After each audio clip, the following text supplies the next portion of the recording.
The following video is rated PG for puzzling gameplay. Viewer discretion is advised.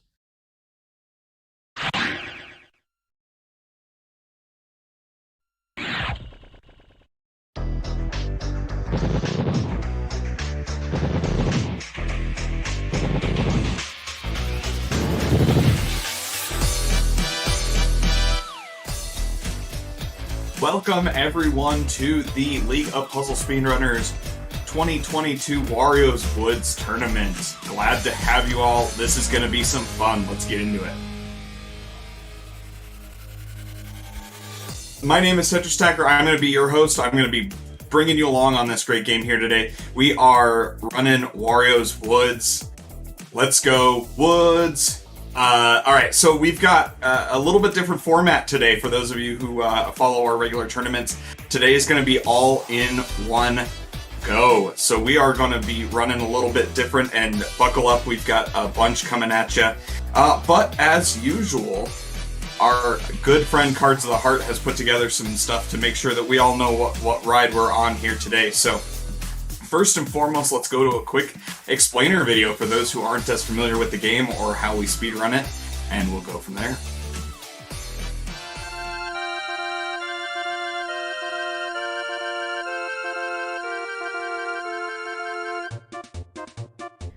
Wario's Woods is a falling block puzzle game released for the Famicom in February 1994 in Japan, and on NES and SNES in December 1994 in North America and 1995 in Europe, as the last officially licensed release for the NES. It has since been hosted on the Japanese Satellaview service, Wii, Wii U, and 3DS Virtual Consoles, as well as the Nintendo Switch Online service. In this game, the player directly controls an avatar of Toad in the playing field in lieu of a cursor.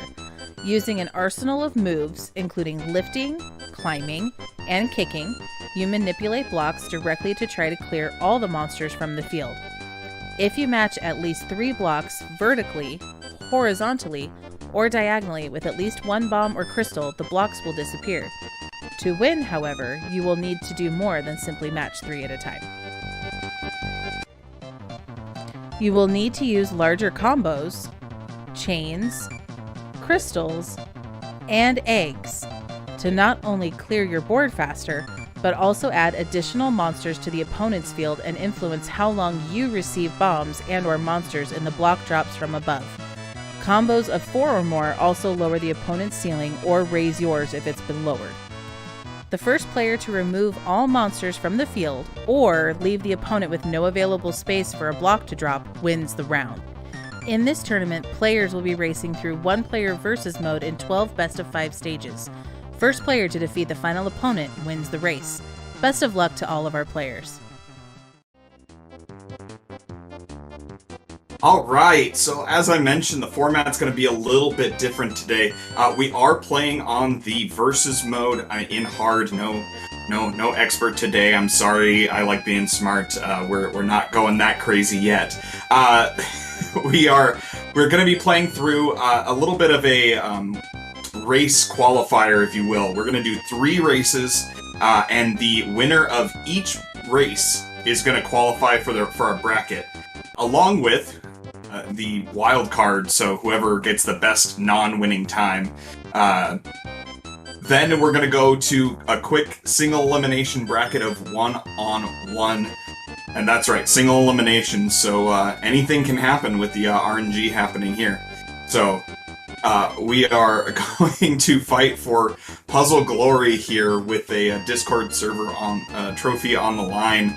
Nicole has been declared the favorite on this, so let's see what happens as we go. We've got ACMLM, FFR Pro 21. I like being smart, as mentioned, is a bit of the favorite here. Karaoke, longtime player of this game. Lunar, Chimera, and Six, both basically learning this run for the tournament, which we love to see. Let's see how all this shakes down. This is going to be super exciting. I think we're gonna be get the chance to watch multiple streams at a time here in this group qualifying stage here, and we've got a lot of players here at different skill levels, but also when we've done our practice runs, yeah, there's been some real close finishes. So we'll see how this shakes out. But I bet we're all in for a ride. So let's go there.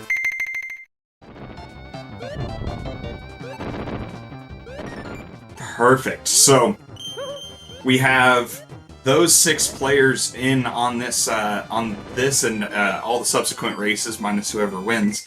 But of course, that's a lot of screen space. So we've got 4 of them here to start. I like being smart on top right, FFR Pro top left, Lunar Chimera bottom left, and 6 bottom right to start here. So we are sitting there, and I believe we are ready to go, and the racers have been let know. And once everyone readies up, we're going to get rolling with this game. But over there on the right side, you've got your live look at the race time room, so everyone will get a chance to see as soon as people finish and what those times are. This is gonna get rolling here in a second. All right, looks like we are mostly ready up. Everyone in the chat knows where we're at. Everyone in the race stream knows where we're at, and timer's going. Let's go!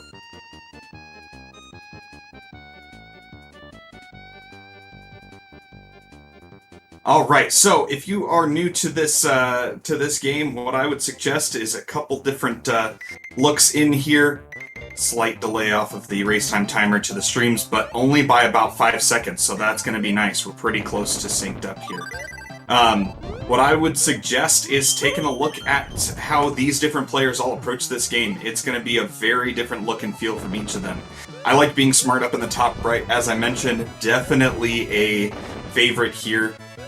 Number 3 overall on the Racetime.com leaderboard.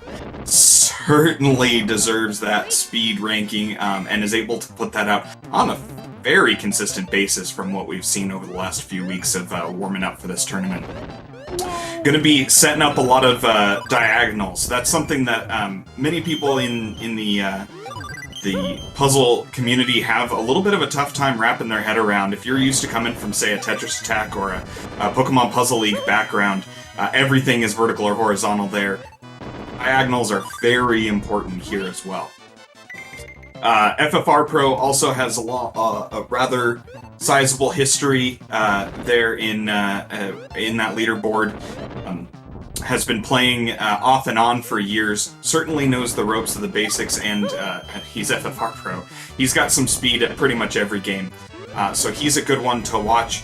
A lot of different things that he goes to. As I mentioned, Lunar Chimera and 6 both picked this game up here for this tournament, and 6 in particular has blazed his way up that leaderboard and currently holds a top 10 time in this game.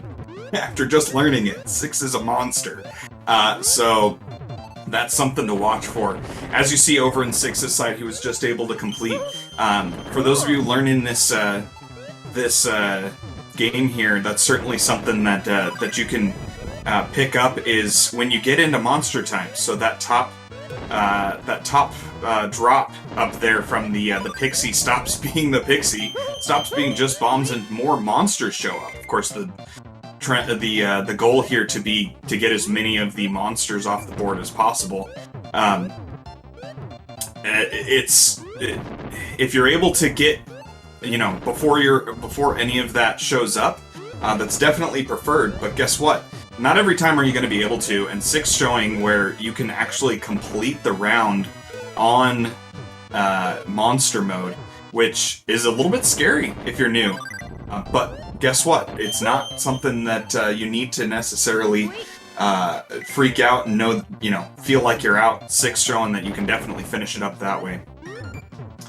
I like being smart is rolling, but 6 is keeping it pretty close here, and FFR Pro as well. It looks like all 4 of our players have made it onto stage 2 Aquilia together here. There are, as mentioned before, there are 12 stages that you need to get through here. Right up in the middle of that display, in each player's screen, you've got the stars. Those red stars that you earn as you complete each of those show progress here, so you're able to take a look and just see who's got how many stages done, and hopefully you don't see many red stars over on the right side on the AI side, but they will happen occasionally. 3 red stars there for I Like Being Smart. Finishing up Aquilia, heading into Razor, stage 3 here. We've got FFR going along here. So a little bit of the basic strategy that we see here. Obviously, once you get the general gameplay down, you want to have a little bit of a strategy to, start going fast here. So a few things that you're going to see our players do to differing degrees and, with different priorities. One of the first things that everyone learns is you start lining up 4 monsters.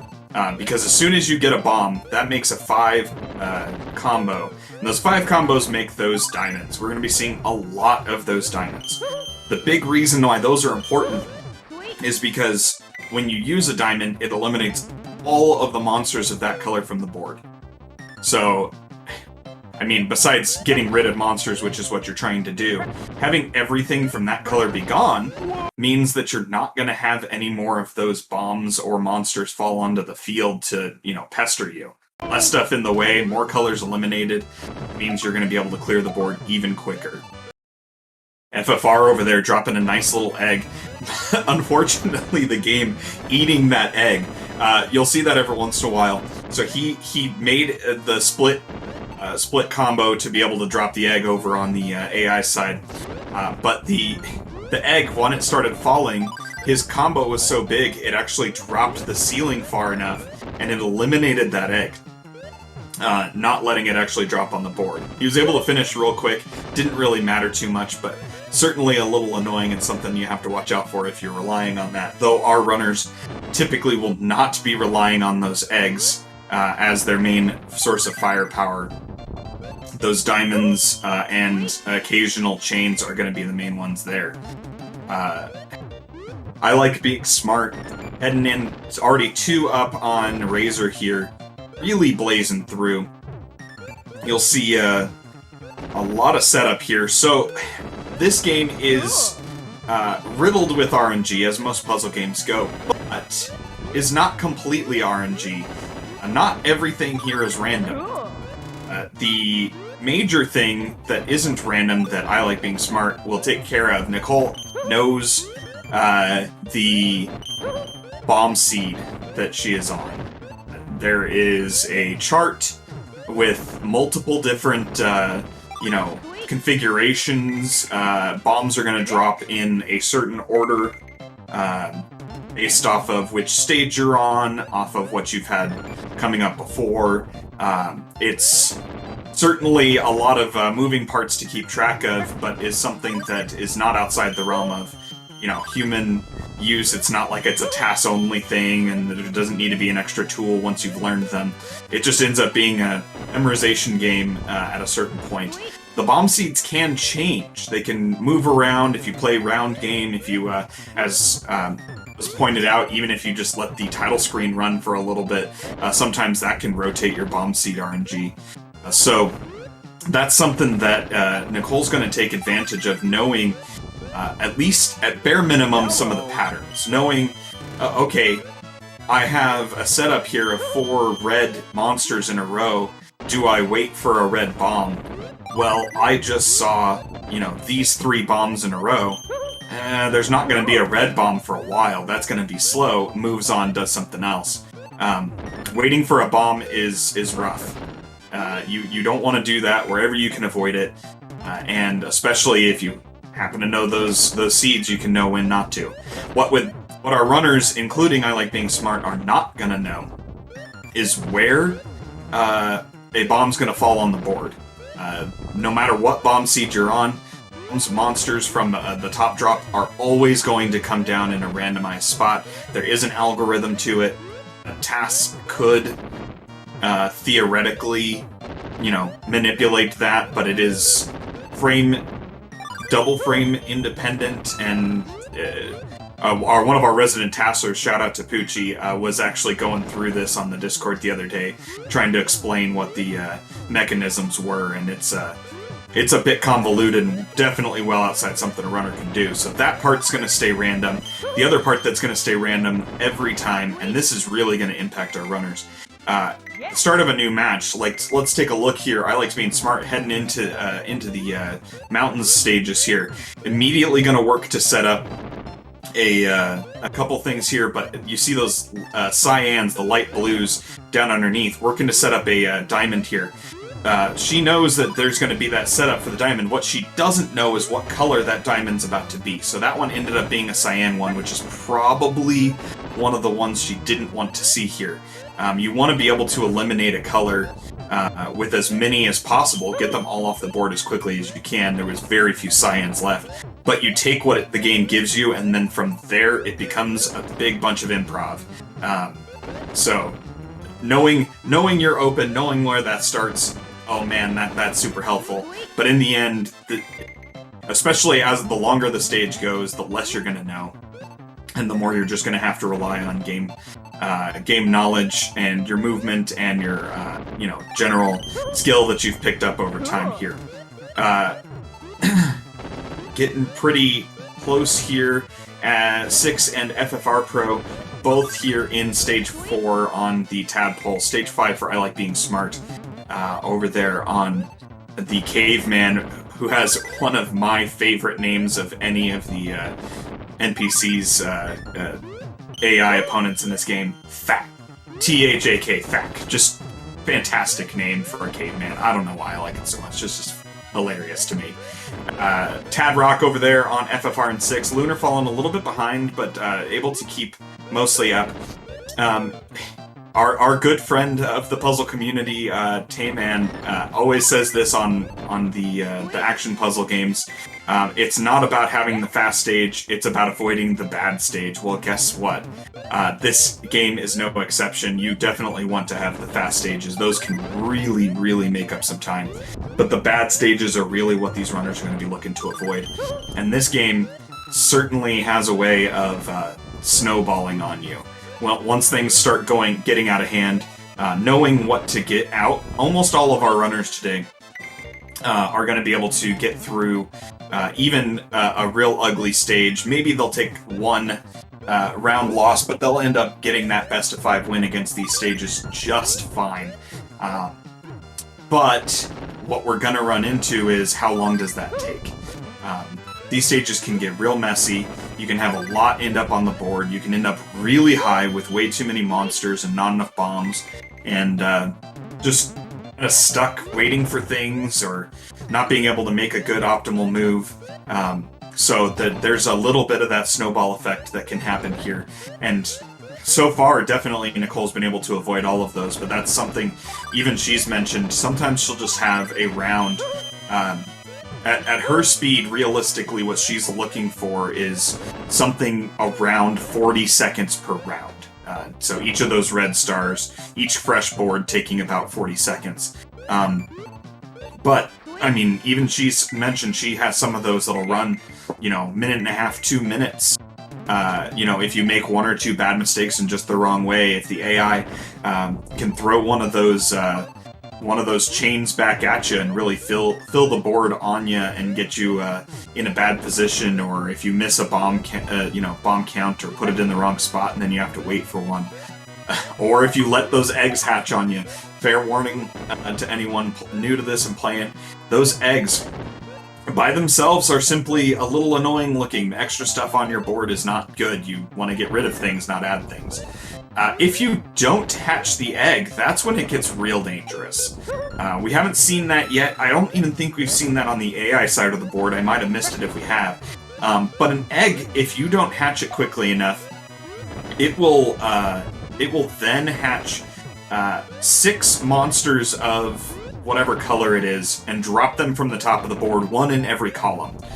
Essentially blanketing your whole board in that new monster, which really can get in the way of some of your setups. And certainly, 6 extra monsters isn't good, and it doesn't have the advantage of already being nicely, neatly lined up for a chain or combo for you, like a chain response there goes. So definitely, if you find an egg being on your board, do something about it is the recommended advice there. FFR Pro looks like is just about to finish up here with the Caveman.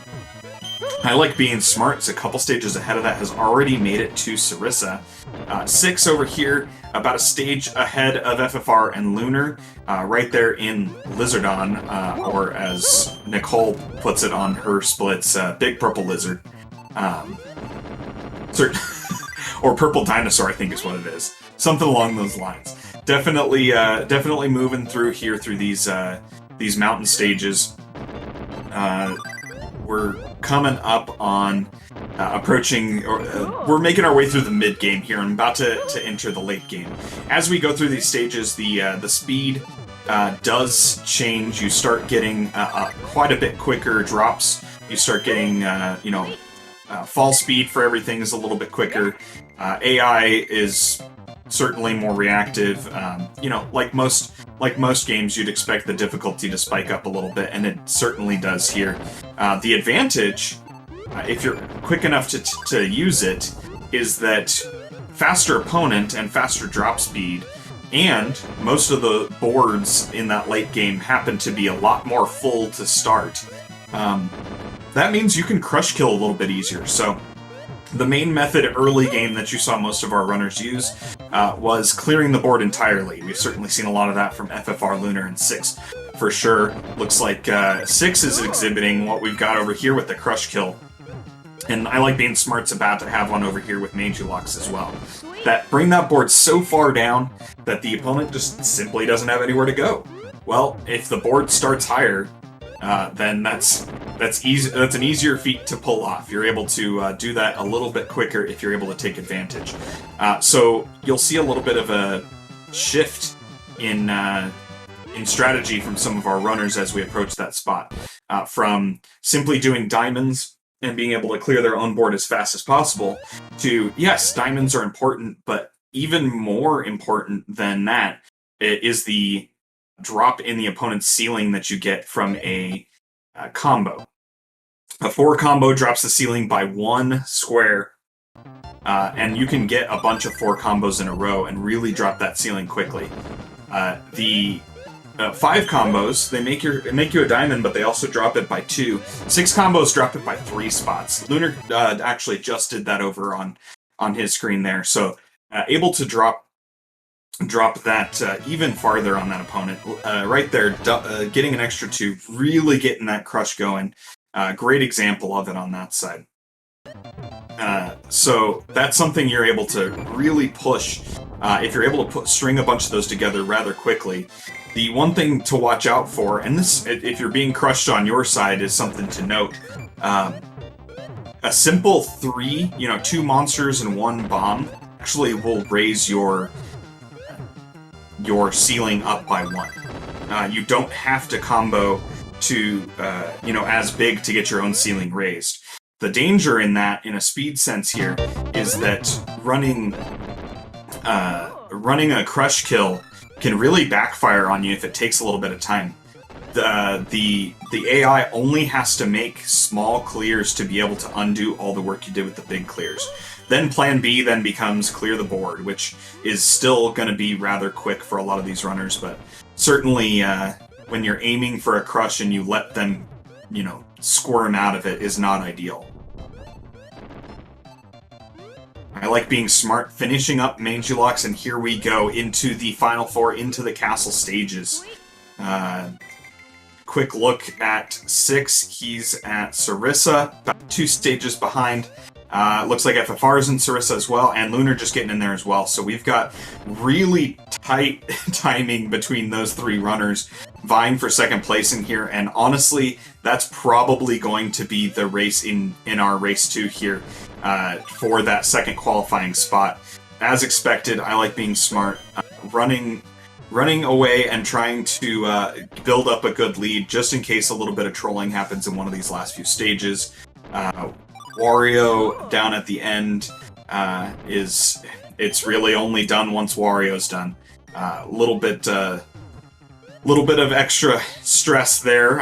It's Wario is no Gary, definitely no Mewtwo, but it's not over until Wario's done and finished. So wanting to make sure that there's extra space there on that side. Setting up some nice chains there. So something to notice and you may be able to see that pretty easily on your side, is when you make a chain. So make one and then have it fall into the next one. It actually this game is great because there's a lot of things that you as a player can do that actually have multiple effects. So when you make a chain, that green, or in that case, like Lunar just dropped, the blue orb that goes over to the opponent's side, not only creates additional columns of monsters to fill the opponent's space, which is very useful. But you'll notice those above the stars in the center column of their screen, those bars that are slowly raising. That light blue and that pink bar rising on each side.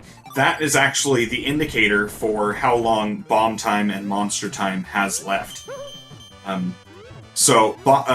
You obviously want to avoid monster time if you can. As I mentioned earlier, you can definitely finish off a stage in monster time. It's a little bit more difficult, and if you're a little bit behind, it can make you more behind. So you can actually extend your bomb time by making chains. Each chain actually lowers that bar for your side and gives you a little bit extra time. So that's a bonus feature of a chain. Diamonds are actually similar in that respect. They're very powerful.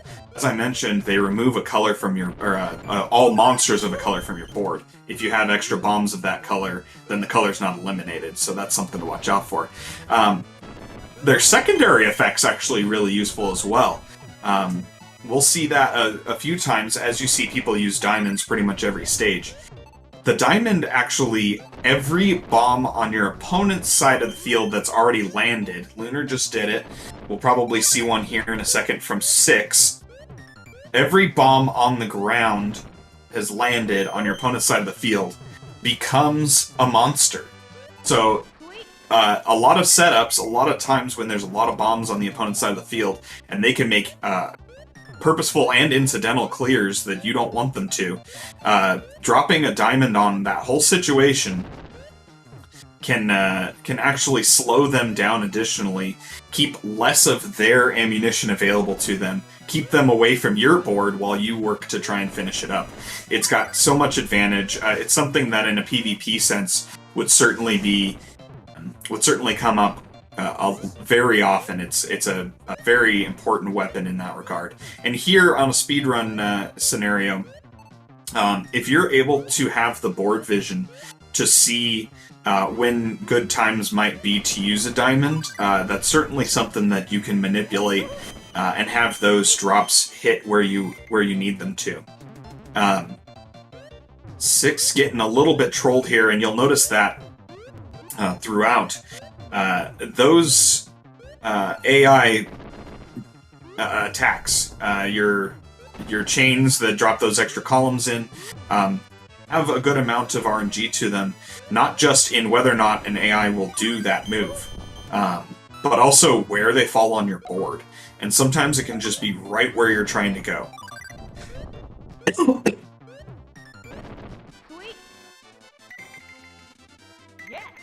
Hopping his way through here, getting into the castle for Lunar, also for FFR. 6 just started Dead R there in the castle as well. The first of Wario's final 4, if you will. So they are neck and neck and neck going in for that right there. We also have ACMLM and Karaoke racing in this race. As you remember, we don't know exactly where they are in their race progress, but given how experienced ACMLM in particular is at this, and Karaoke's been playing this game for a long time, one of the few participants in the last Puzzle General Woods tournament some 5 years ago. Karaoke, FFR, and I Like Being Smart certainly have the experience advantage here, so we will see how that shakes out. Again, keep an eye down on there on that bottom right. That is the live look in at the race time, so as soon as people finish, they will pop right in there for you to see how these runners cross the finish line. Oh, FFR with, like, the most ideal bomb drop seed for that arrangement. So that particular board always has those reds sitting there just begging you to turn that into a diamond. And some bomb seeds, reds in particular, greens do this as well, just don't show up for a long time. Really depends on what bomb seed you're on. That being said, FFR just started with an immediate red. And then taking advantage, making chains, turning that into a big attack over there on the other side. Another follow-up chain, really filling that board and making sure that there's not a lot of space, but incidental bomb drops right on top of one of those columns. And if you look at that, not really too much danger of being crushed, but not feeling good about it. There we go. Able to squeeze his way out of that one. And make some space for himself to operate. Looks like he's going to get out of this one just fine, but that didn't go nearly as quickly as he'd hoped. And you saw that happen on FFR's screen, what I mentioned before with the diamonds. That does happen back at you. Every mechanic that this game has, on one side, the AI is able to drop on you as well. So you got to watch out for that.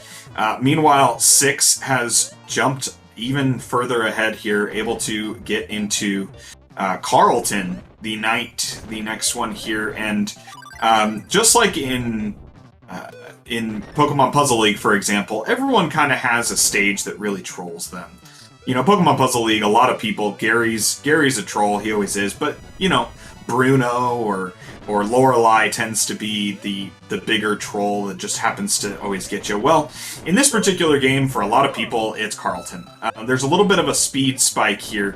The game really starts to ramp up, and just the particulars of the AI. Carlton is basically one of those everything is fine and you blaze through, or everything is not fine and you get trolled mercilessly kind of characters. There's not a huge variation in this game between different AI behaviors, but it does exist, and certainly AI speed is a big factor as well. So we're going to see a decent amount of that there. Lunar finishing off Dead R, heading into Carlton. FFR on Carlton 1, 6 on Carlton 3, and popping over in that window there, we have ourselves the expected winner from Race 1. I like being smart, finishing, blazing to the end there.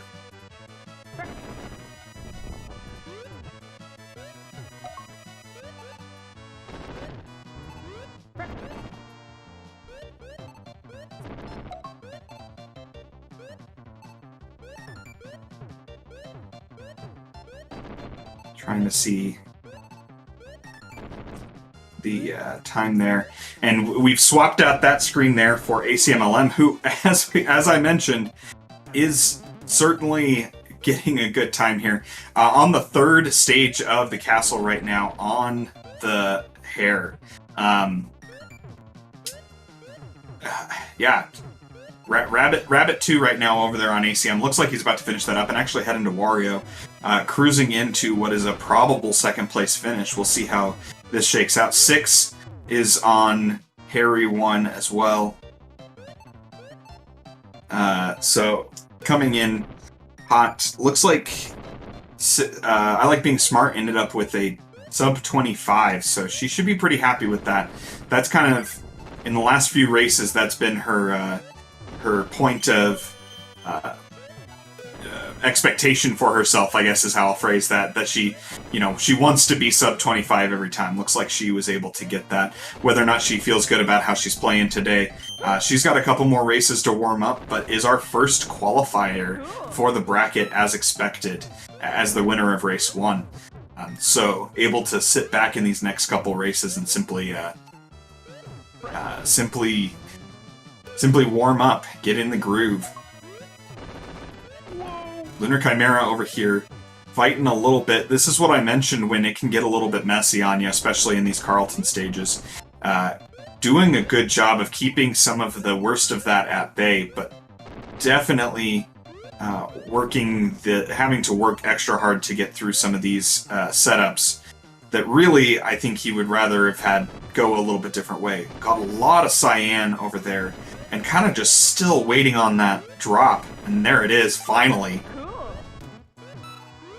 Once that falls, though, you get that diamond, clear the board, and you take a look how quick that board went from kind of a complete mess, 2/3 the way up the screen, to cleared. Once that catalyst is reached, once you get what you need, that one had a couple chains, and the diamond clear, all of that just dropping right into position. ACMLM right here on Wario 3, let's see. And this one looks like it's not going to be a crush, it's going to be a screen clear, and there we go, ACMLM with the second finish there.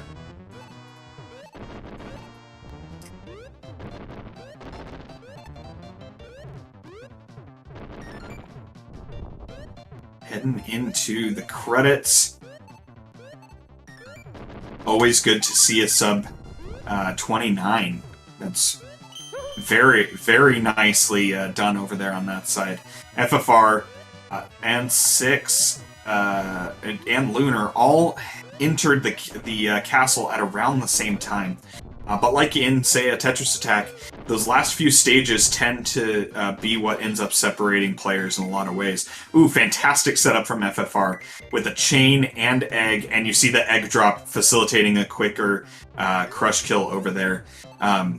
Yeah, these late stages are the ones that the bad stages start to show their face a little bit more, and it starts to really get going in a bad way for some players. Lunar got a setup over there. Oh, just a little bit slow. So you'll note, and I mentioned Lunar got that setup and got every red off of the board, but a red bomb was just able to drop just before he was able to make that match. Unfortunately, what that means is reds are still in play. So there you go, red bombs off the board. Lunar smartly able to drop the ceiling over there and get the crush kill to make that a moot point, even though more reds were starting to drop. And more of that same color, of course, means less useful stuff. FFR Pro heading into Wario here. 6 already on Wario 2. Let's see how this portion of it shakes out here. Really getting towards the end here. Lunar on Hairy Hair. Let's see here. Setting up a nice little red for another and a chain. This is going to be good. Okay, unfortunate for him, doubled up on the gray crystals.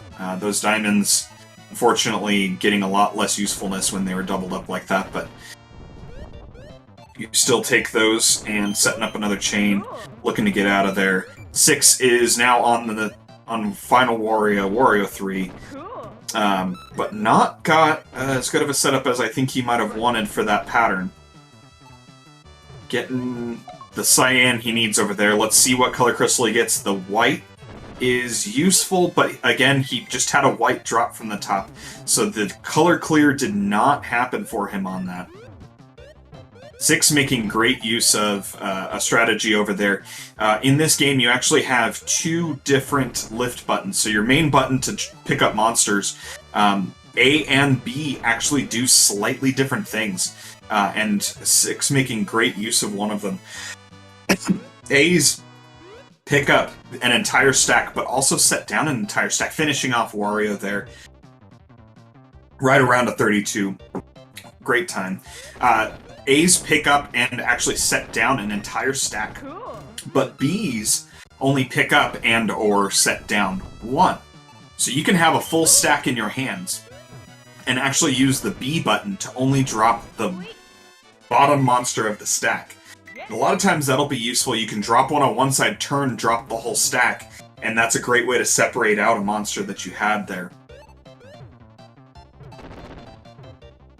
Making use of all of the different tools that this game gives you as Toad is really an important part of learning how to get fast at this game. Toad can pick up a whole stack, kick in a couple different ways. There's multiple button configurations that let you kick, whatever is easier for you.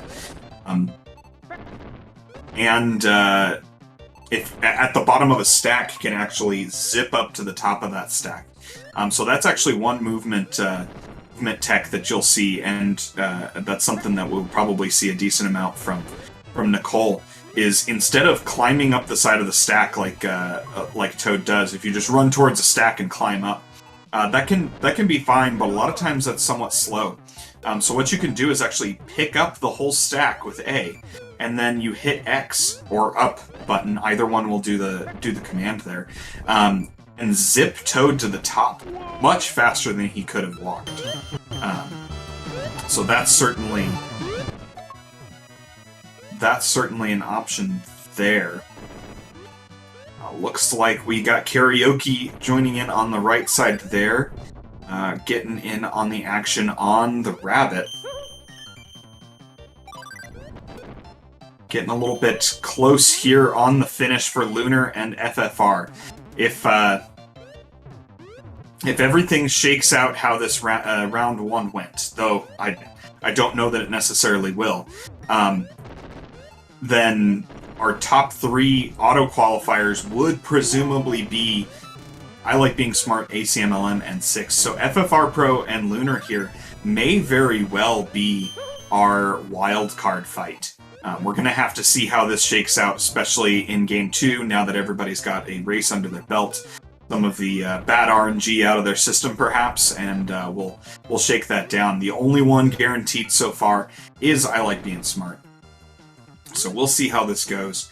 We've got Lunar on Wario 2 right now, FFR on Wario 3. Really, really trying to get this set up here for the Yellow Diamond. Lunar finishing up Wario 2, really going to make this a close finish on this side. The Monster Timer is about to come up on FFR's side, and I don't think he has a chain to delay it on anymore. But it might not matter. He's got a lot of this taken care of here. There's a chain, so once you're already in monster mode, that does shorten the monster mode timer. Oh, there's the crush. FFR finishing off Wario right in the 35-minute range. Lunar on Wario 3, looking to finish that off right now.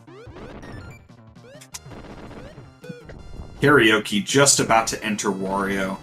We are all very, very close here for a game that can have some mighty big variance. And if you don't know what kind of variance we're looking at, take a look sometime at the leaderboard. Experienced puzzle players. This game's a bit tough to wrap their head around sometimes, and for some people like 6, everything clicks immediately, and for some people there are times on the leaderboard well in excess of 50 minutes or even an hour. So this, to have everybody here in the final stages, we've got pretty much everybody finished right around 36 for Lunar's finish. So everyone finished around 37 for the top 5. Karaoke heading in, just trying to finish off the rabbit one more time, and then on to Wario. We're probably going to finish sub 45 for all of these players. That is simply impressive. Let's go. A lot of hype here. I was really hoping for some close races here, and we are already getting delivered. Nicole made the first qualifier a little bit of a foregone conclusion, but if you look at how close FFR Lunar were, honestly, the gap between ACMLM and 6, FFR and Lunar, is really not that big. They are all, to borrow our favorite phrase, within the margin of RNG on this game, for sure. So we'll see. There we go. Karaoke getting into Wario. In preparation for this tournament, I wanted to put together a couple Wario's Woods fun facts. So I figure nearing the end of race 1 here, just looking to finalize this out here. Let's all keep cheering for Carrie, but let's get one quick Wario's Woods fun fact. The title villain here, Wario, this was actually his only appearance on the NES console. We are playing on the SNES version here, but this game was dual released for NES and SNES. This was Wario's only appearance on that console. So there you go. Our our crazy yellow-hatted fiend friend, whatever you want to call him these days, getting his appearance in here. Carry with a nice drop of that green bomb, just able to clear a few things out, get that stack, get a little bit of breathing room here. Honestly, could really use a dark blue bomb, and there is but too much in the way to be able to use it the way she wanted to. And ACMLM pointing out in the chat, and this is correct, the NES version of Wario, actually, his hat was not orange, or not yellow. Sorry, looking right at yellow said the wrong color. His hat was not yellow because, well, that color wasn't available in the palette, so his hat was white. The manual, the NES manual, actually has his coloration as yellow, so he was definitely intended to be that color scheme. But limitations of the technology of the time, and he was white-hatted at the time. Ooh, extra fun fact being dropped here. ACM joining in on the fun. The NES version of this game was the only NES game with an ESRB rating. I came up with a lot of fun facts. That was not one I saw, so that's super interesting.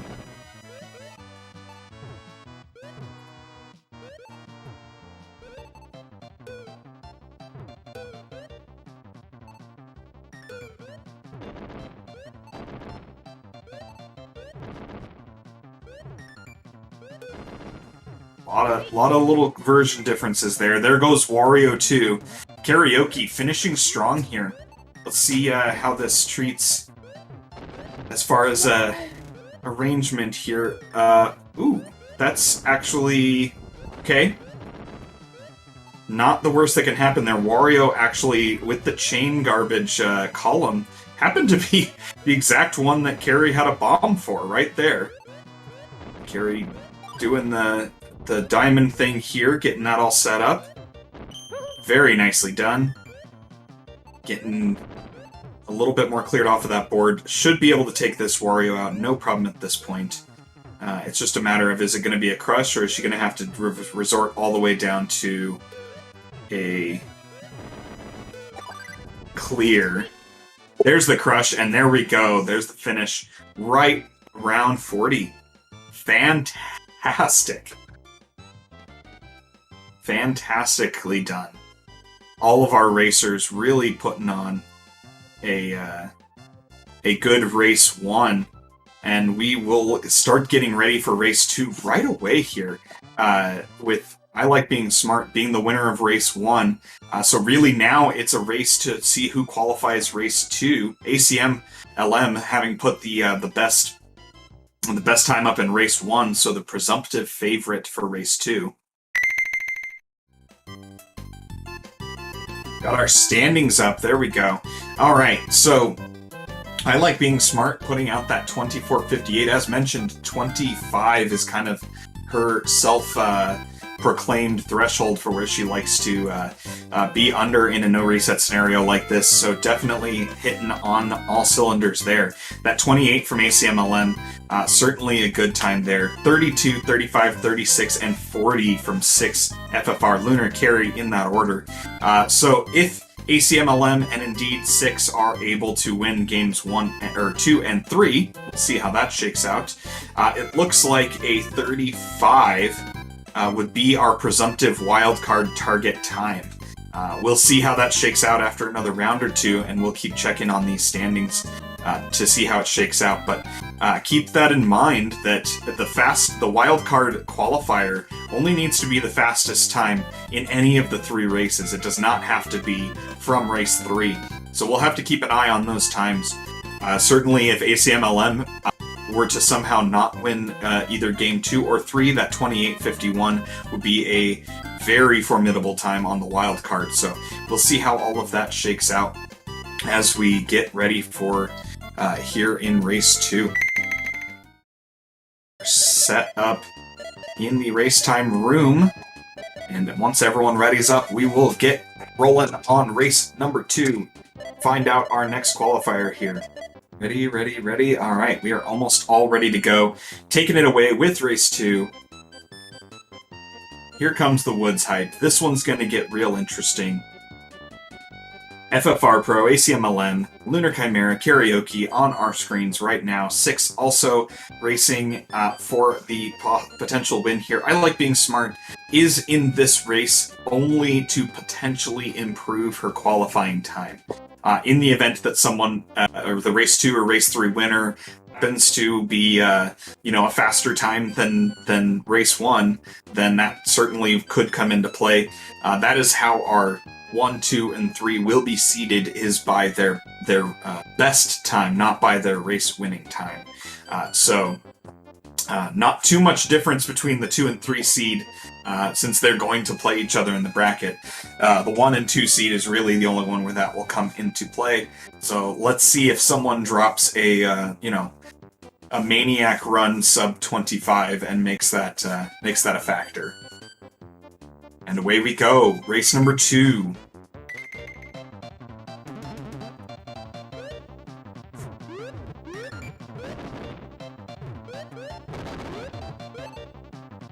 Alright, so again, these early stages, what we're going to see a lot is runners are not going to go for as many crush kills here. Simply because, as you notice, the board doesn't start with as many monsters. So it's a lot farther that you have to get that ceiling down to be able to execute a crush. And realistically, there's a lot less ammunition on the board to do it with. It can absolutely be done. Certain configurations, even here on Monsieur Boo, the first stage, are possible for that. But typically that's not going to be the ideal. A board clear is going to be far more common here at the beginning part. ACM LM getting a nice setup there for the pink gem. Has a decent setup on these cyans. Going to be able to clear them out pretty quick even without gem usage here. And drop those bombs in together. Lunar showing one of those scenarios where it might be viable to get the crush kill here on Boo.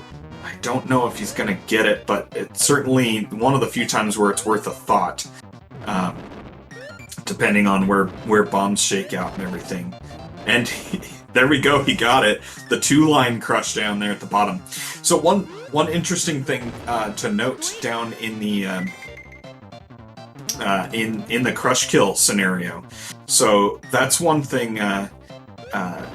Other puzzle games have a version of say a stop time or a lag time or invincibility frames. Well, this game, the version of that you get is that a crush kill, you can actually not be what crushes the opponent until the bottom line. And actually, even on the bottom line, most of the time, it can't. What crushes the opponent is when a bomb or monster tries to generate without another space, so they generate it on top of the player avatar. And you noticed that over on Lunar's side with that Boo crush, and we'll see it a couple other times. What ends up happening is you lower that board, you fill that board all the way.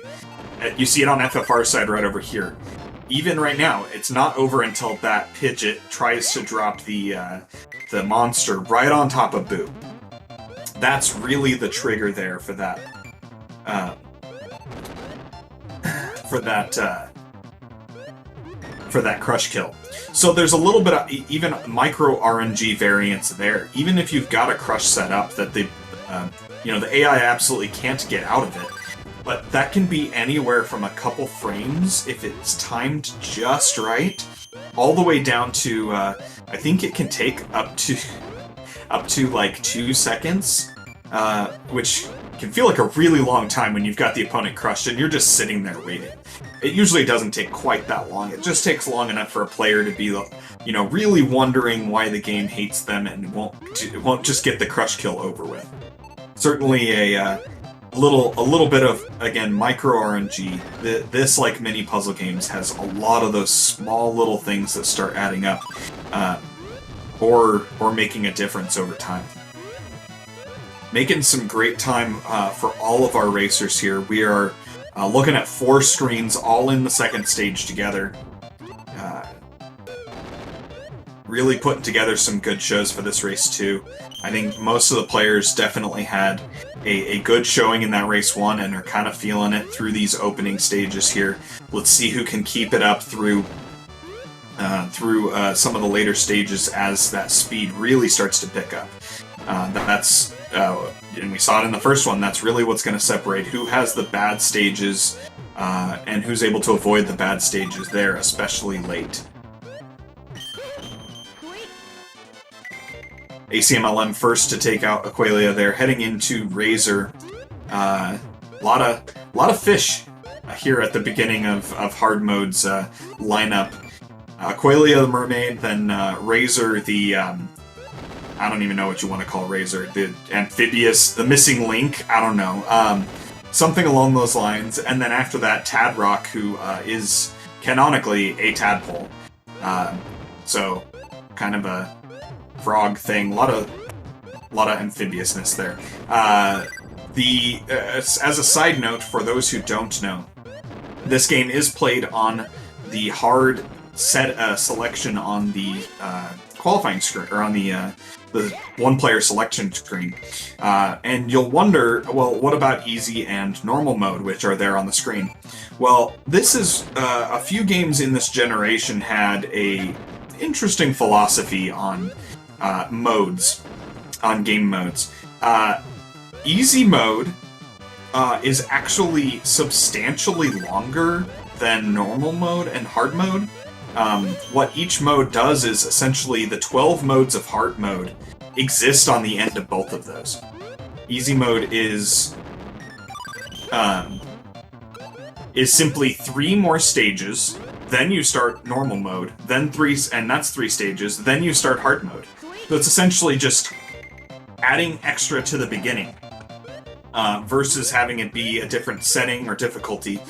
So that is an odd selection there. So easy mode, instead of being 12 stages, is 18 stages, and that yeah. So a lot of speedrunning is simply not simply ignores those speeds because they are kind of just DLC, but in the front. I don't know. It's a strange concept that luckily a lot of games after this point started to shy away from, and simply let you do each setting individually. But I mentioned at the beginning, there is once you get crazy enough, like I like being smart. There is an expert mode. The game actually tells you at the end of the hard mode credits how to, or actually any of the mode credits if you get all the way to the end, how to initiate expert mode, and that is when the game starts getting real nasty.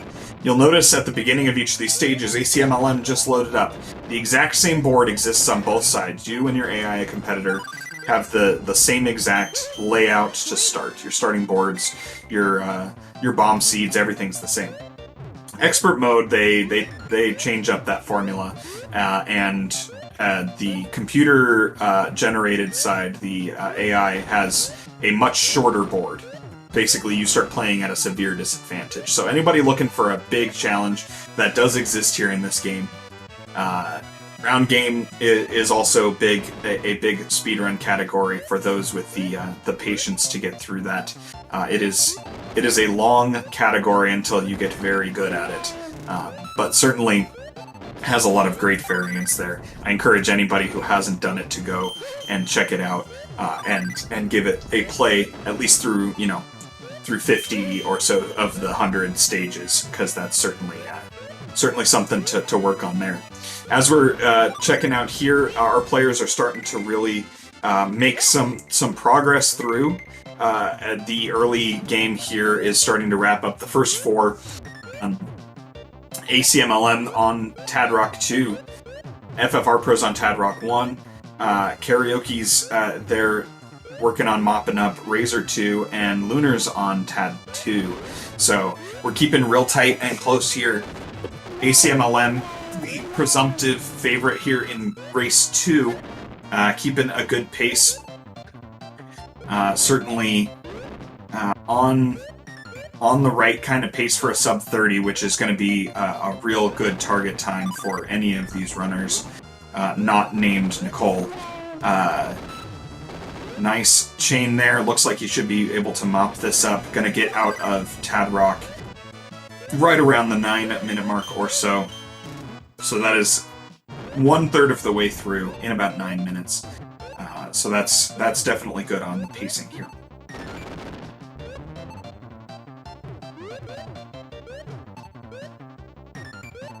FFR Pro struggling a little bit with the setup over here.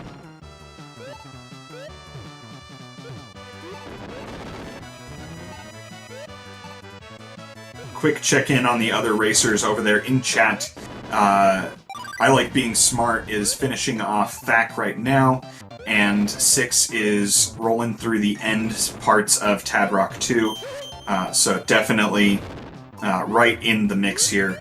Again, I Like Being Smart has already qualified, so she is simply racing to improve her qualifying time to ensure that 1 seed in the brackets here shortly. 6 trying to eke out the win here in this race, if at all possible, to qualify as presumably either the 2 or 3 seed. ACM, of the 4 racers that we see here, is in the lead. Lunar not very far behind. And we're really seeing some of these setups. So these mountain stages, you see the backgrounds change a little bit through the story mode as Toad works to, release the woods from Wario's control. The titular woods of Wario. A couple interesting facts. Let's throw down for a moment with some of those Wario's Woods facts. We'll sprinkle those throughout here. This game I mentioned was the only appearance of Wario on the NES version. This game was the second appearance of Birdo. The first one being what in the US was released as Super Mario Bros. 2. And in the game manual, the US game manual, it does call her by her Japanese name, Catherine. So you don't see a whole lot of Birdo here in the versus mode, but in round game, there's a very large window up in the top right of the screen, and Birdo is helpful to you while Wario shows up to be very mean, as he does. So, another fun one as we start rolling through these middle stages here. ACMLM's really gotten a good setup here. That diamond drop was not ideal, but that low on the stack, going to be able to get... Let's see if he's able to clear that out before the crush kill. Not quite, but pretty darn close. Lunar is just finishing up Thack 2. Working on finishing there. Karaoke and FFR are both through Pad 1. FFR actually took a loss over there to Tadrock. So you see that red star over there on the right side. Certainly not a, game breaker by any stretch. Able to quickly get a second win over there. It does burn some time, but at the same time, unless you lose 3 to a single stage, it is by no means a big time loss. So he will be able to make that up. But we'll see at the rate that ACMLM is going. This may not be something that FFR is able to close the distance on, but he will still be able to put up a definitely respectable time. Lunar finishing up the caveman, heading into the lizard. As ACMLM finishes up Lizardon and is heading into the witch, Sarissa. So we're really cruising here. Karaoke getting the last little setup there, finishing that off. And there we go on Lunar's side. Lunar is taking the extra time here, and you'll see, had 4 yellow monsters lined up to be able to get a diamond, took the time to go grab the additional yellow monster to be able to make that not only a 6 combo instead of a 5 combo. The bigger reason to do that is to eliminate the color. Since that was early in the game, there weren't extra bombs floating around. He noticed that was the last instance of the yellow on the board and wanted to eliminate the color altogether. So it took a little bit extra time to go get that and go put it in its spot, but was worth it in the end, saving time from additional yellow drops and able to get a little bit lower ceiling drop. Again, a 6 combo drops the opponent's ceiling 1 extra block worth than a 5 does. So those little optimizations there are something that definitely helps out. ACMLM with the nice reds there for the gem and dunks the blue right on top for the next one. Able to use those back to back to back there. That's a recipe for a rather quick crush kill when you can get that set up. Double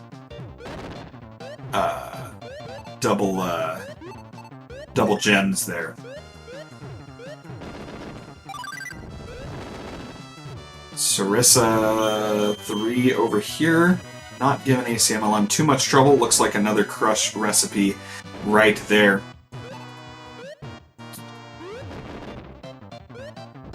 Nice setup from FFR.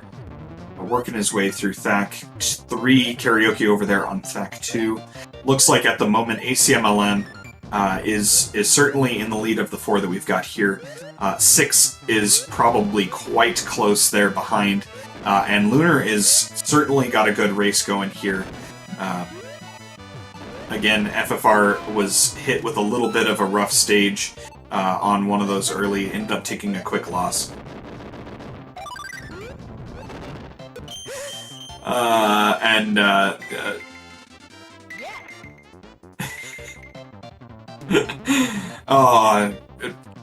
Getting a little bit of trolled in the chat here by Panda. Yeah, I do enjoy being smart, but no, I am referring to the player I like being smart, aka Nicole. She has one of the greatest usernames in the puzzle community. Not gonna lie. FFR Pro on the Lizard now, as well as Karaoke.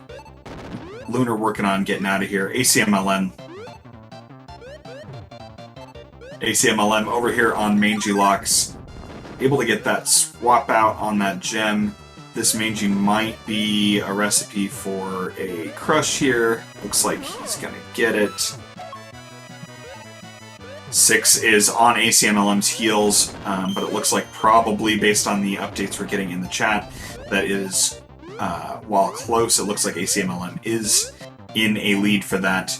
Again, their late stage trolling is certainly possible here, especially as Mangy Locks is the last of the middle 4 here in the mountain stages, and we're about to start heading into the castle stages. Lunar with a nice setup there, but the gem generated in an unfortunate spot, so some things didn't drop the way he wanted.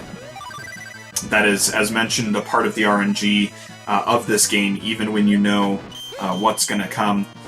On certain aspects with bomb seeds, you don't know what color the gems are going to be. You also don't know where exactly the gems are going to fall.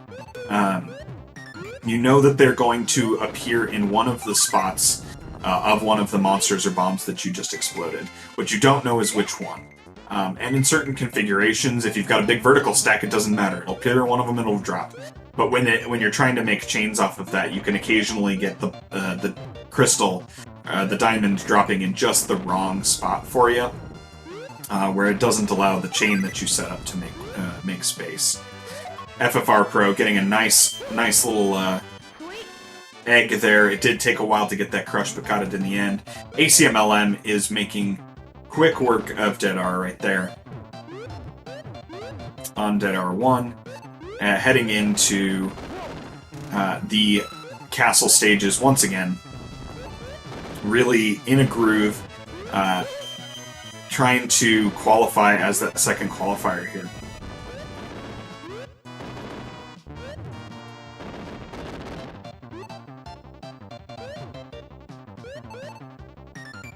Lunar and FFR on Sarissa. Looks like Karaoke took an unfortunate death there on Lizardon, but is still making pretty decent time, keeping it close there.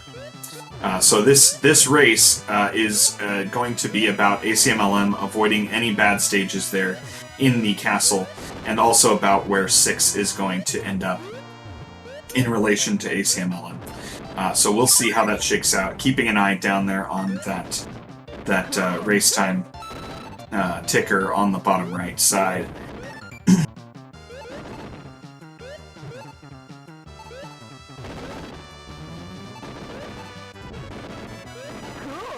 Ooh, nice chain setup there from ACM. You'll note, and some of the runners will have specific times. ACMLM had that a little bit.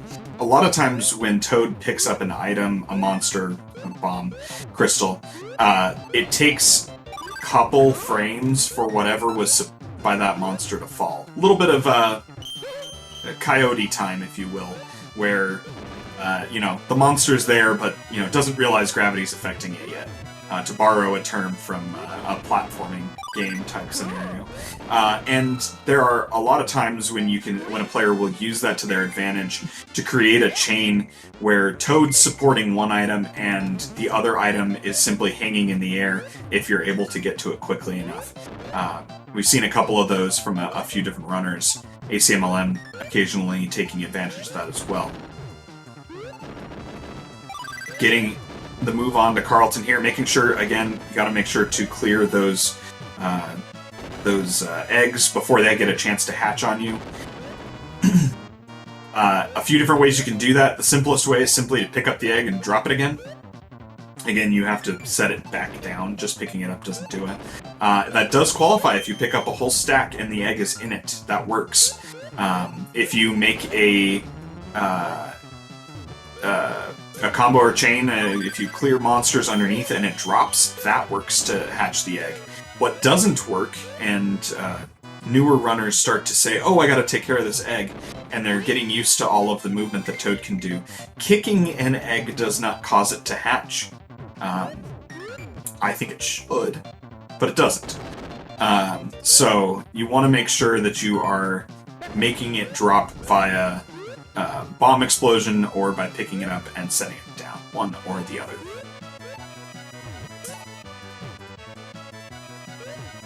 It's Carlton going a little bit long on ACM, not too bad. Getting that cleared out.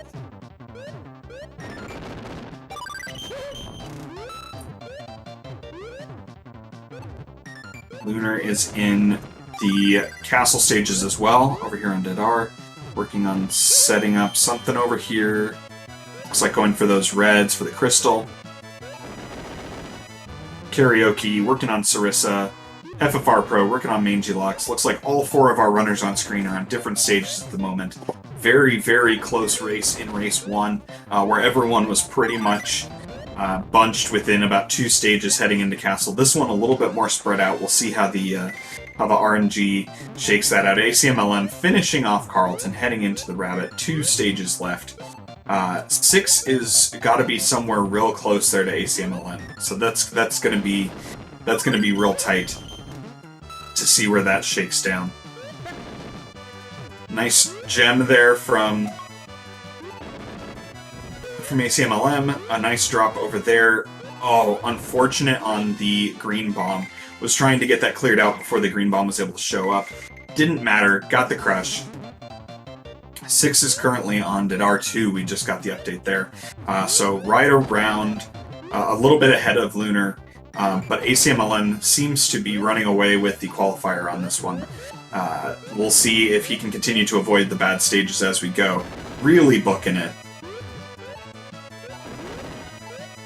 Working on those reds, got the setup ready to go. Get a gem. Get it used. Beautiful setup. A little bit of floundering, a little bit of double inputs there. Trying to get this game to respond at speed there is ACMLM. And getting the crush kill. Only 4 rounds to go. 1 more Rabbit, 3 more Warios, and will likely secure that second spot in the bracket here. Meanwhile, we've got Lunar down on the bottom left there, working on Dedar 3. Nice setup. Looks like we've got a crush here as Lunar's going to force this into the Carlton stages. As soon as that Pixie drops that bomb, there we go. FFR is in Dedar as well.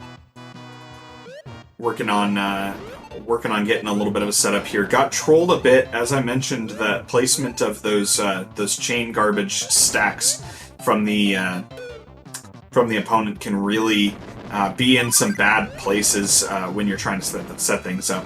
So a little bit unfortunate setup there from FFR, able to pick that up. Karaoke down there on the bottom right is working on Mangy Locks, trying to get into the cave there. And we got a finish from I Like Being Smart over there, you see in the window. Again, Nicole, she already qualified, but it looks like a slightly better qualifying time here, improving that time, using the opportunity to get a little bit more tuned up. Over in the chat window, a little disappointed. She felt like that race, or that particular run had a little bit more potential than she was able to take advantage of. Karaoke, if you'll notice, was right over there, running into one of the issues that some runners will find themselves stuck in. Wanting to run up that stack and go grab that bomb. But unfortunately, bombs and monsters dropped overhead of Toad can really impede your progress if you don't have somewhere to go with it. Trying to pick up a stack that would interfere with a falling bomb, you can't do.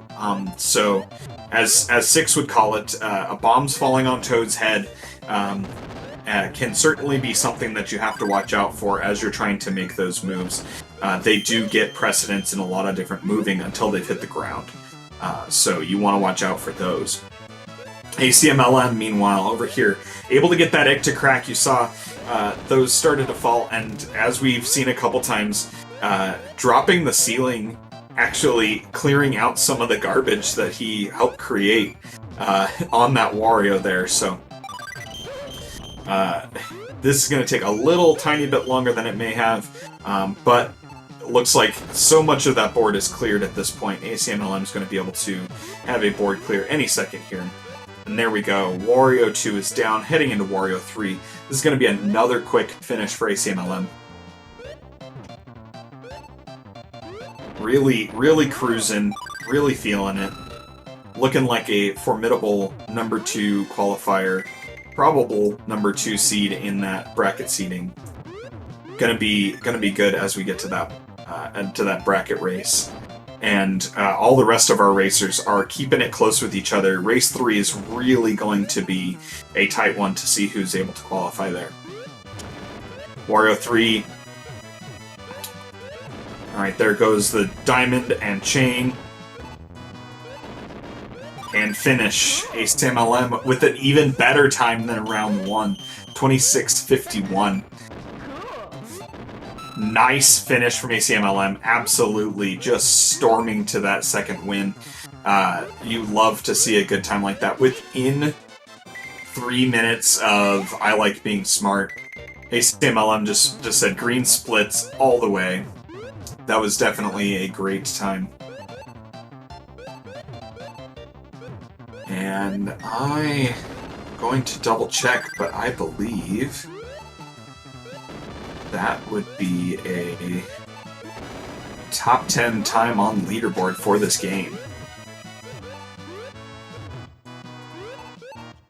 Based off of posted PBs, that should be a PB for ACMLM. I know got some better times in qualifiers, so I don't know if that's a true PB these days, but certainly an improvement off of the posted leaderboard time for ACMLM of almost 2 whole minutes.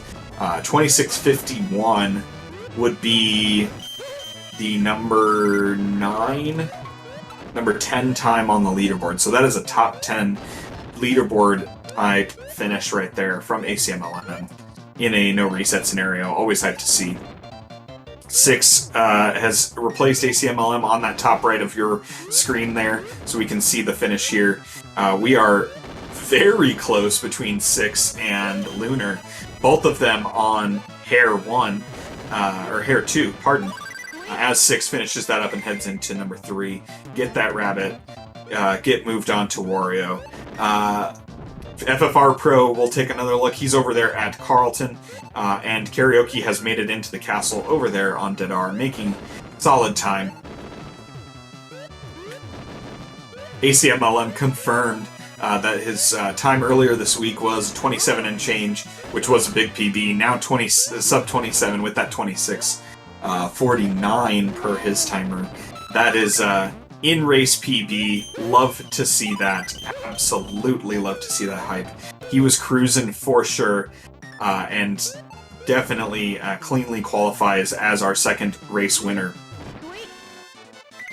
FFR Pro working on finishing up Carlton here as 6 enters into Wario. And Lunar Chimera is sitting over here on Hair 3, trying to keep that 1 round differential between him and 6 at a minimum to maybe take advantage if there's an RNG troll here.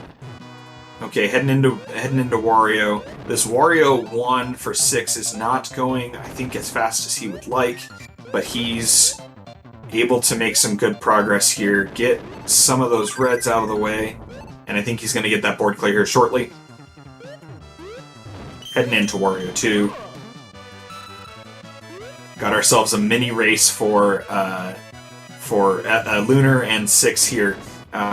They're probably going to be the ones fighting for that third race win here in a few minutes, so wanting to make sure that they are on the top of their game. And again, the wildcard winner is the best non-winner's time, so a good time right now may be the difference between qualifying as that 4th seed for the bracket or not qualifying, so they are really trying to make sure that they can finish quickly here.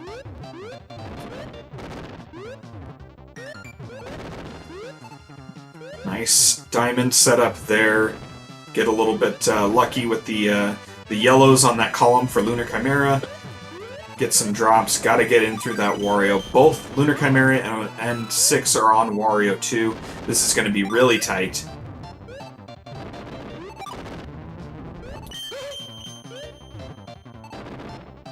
Getting set up here. This is going to be a really close finish here.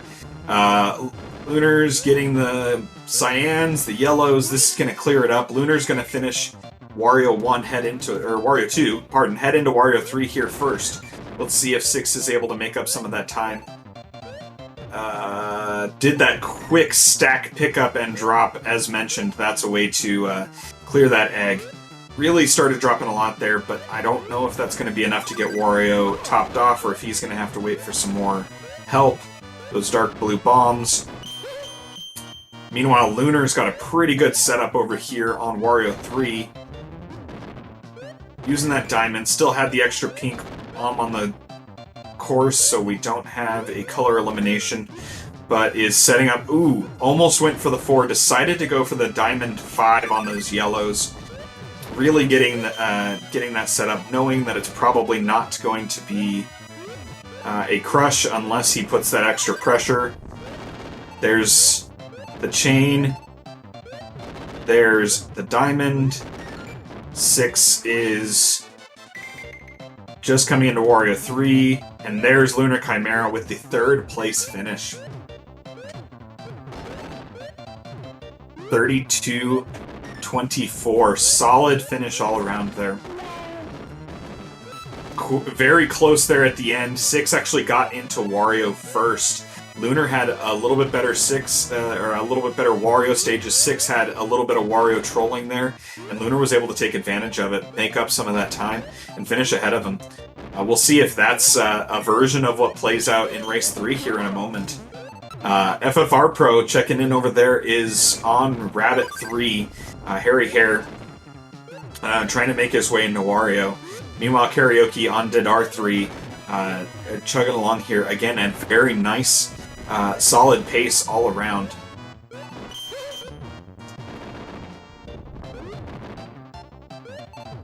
Still hype over here from ACMLM's PB. In race, no reset PBs are hype every time they happen. Doesn't really even matter what game you're playing. If you are in a no reset scenario in a race and you PB, that is That is simply one of the best feelings. So that's just fantastic over there. 6 and Lunar both with strong finishes, in spite of some Wario trolling over there on 6. Finished within a minute of each other, which is about, one round, one star, if you will. So that's definitely inside the margin of RNG for sure. This Game 3 is lining up to be a close, tight affair for who's going to qualify 3rd and 4th. FFR over here, working on Wario. Admire, if we can, all admire the Wario stained glass artwork that is the castle that Toad is having to go through. I mean, imagine being Toad and trying to save the kingdom. Wario is taking over the woods and builds a castle out in the woods and puts that giant Wario face stained glass in the background. Just how terrifying would that be? I mean, yeah, Castlevania is a horror game, but like, Dracula's Castle's got nothing on that Wario face for me. Just monstrous thing. Like, I would turn around and leave the castle, honestly, if I saw that thing up on the wall.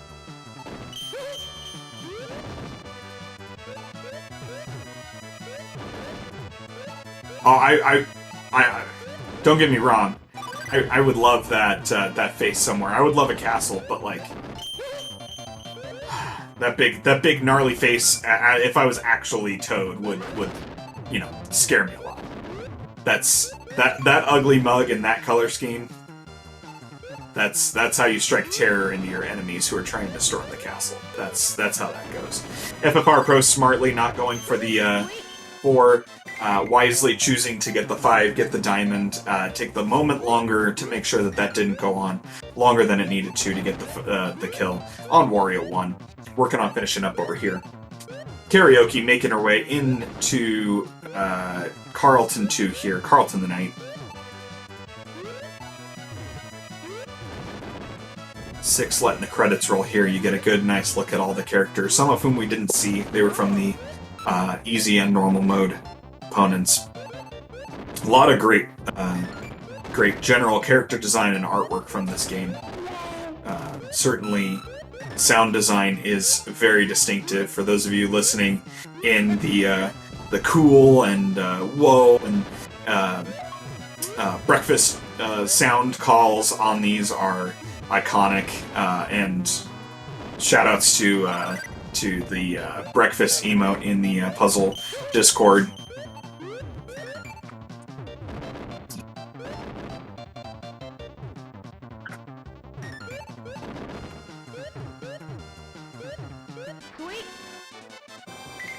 Love this game. Anyone watching, by the way, who wants to experience this game and doesn't have immediate access to it, the SNES version is a little bit more difficult to get a hold of as far as like an official copy of the game. But the NES version is in a few different places, including on Nintendo Switch Online service. The base service includes the NES games, including Wario's Woods. So go check it out. FFR Pro with a finish there on Wario, finishing up 37, a little bit slower than last round, but still keeping up a decent pace. Is going to need to pick that up a little bit more to finish in that race 3 ahead of either 6 or Lunar, but certainly is going to be able to keep that close. Carrie choosing to DNF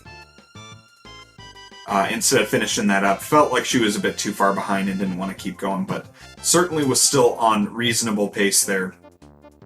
Got a little bit of a rough middle game and was getting some good time through end game there, but choosing to DNF there and let us move on to a game 3, and she's hoping the RNG and the game treats her a little bit better there. So race 2 completed. Race winner was ACMLM. Race 1 winner, I Like Being Smart, Nicole, has solidified a spot. Race winner number 2, ACMLM, has also solidified a spot. The 4 runners that you see on the board right here, FFR Pro, 6, Lunar, and Karaoke, are going to be the ones racing for that last qualifying spot as a race winner, and are all hoping to put up a good enough time, even if they're not the winner, to be the race winner for, or the wild card winner. Taking a quick look at the standings here, I Like Being Smart and ACMLM both put up a better time in that round 2.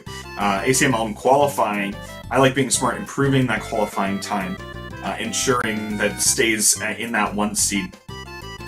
6 did not quite match that round 1, and it looks like, as it stands right now, 6's round 1 time is the best non-winner time, that 32:09. If 6 were to win Game 3, Lunar Chimera's game time from this round, that 32:24, would then be the target. So regardless of winner, the wildcard winner hopeful would need to get better than at least a 32:24 and perhaps better than a 32:09. A sub 32, even as the second place, would qualify them as the wildcard winner. This is going to be a close finish here. And if any indication from the previous ones, 6 and Lunar certainly are the favorites to be duking it out, probably going into the last couple stages very close. And as happens with a lot of our puzzle games, well, this may come down to the RNG in the final stages. Big surprise, no one here thought that RNG was going to impact a game, did we? No? Yeah, okay, I think we all did. RNG in a puzzle game? None of us want that, right? Alright, working on getting set up. We are going to switch back over to taking a look at the race here in a moment, because race room 3 is up. Runners are starting to get ready, and we are going to go away with this hype Game 3, which will determine our number 3 qualifier and our wild card more likely than not.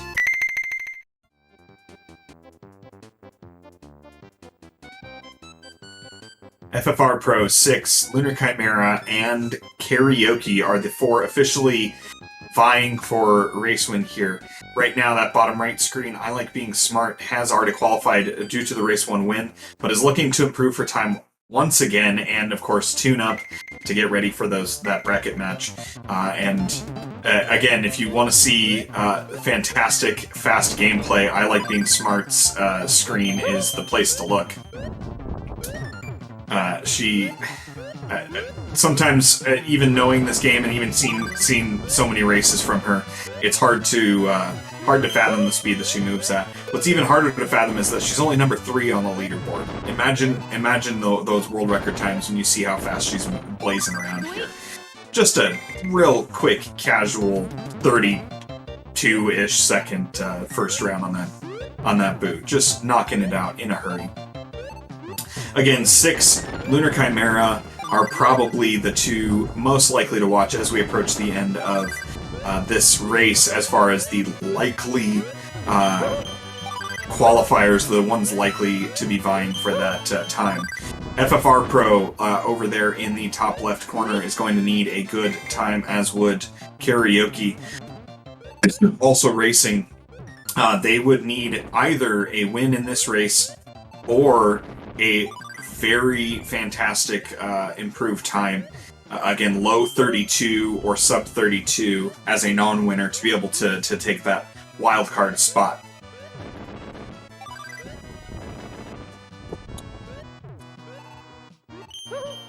Cool.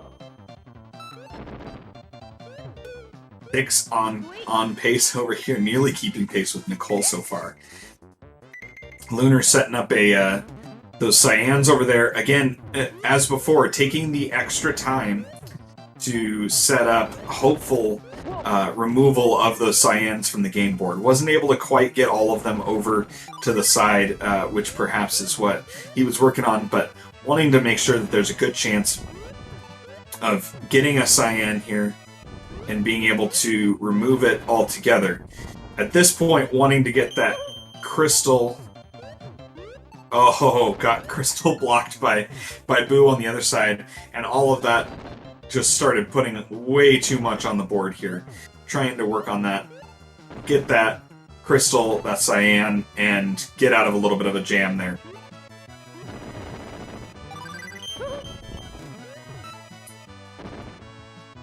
Got a setup there with the reds, and you can see again a board that looks like it's maybe almost 50% filled. Lunar was able to clear out quickly. Moving on here to Aqualia. FFR is on Aqualia 2, 6 is on Aqualia 1, and Lunar is on Aqualia 1. Those three runners definitely keeping it close. Let's see how long they can keep it close for and have a nice close finish all around.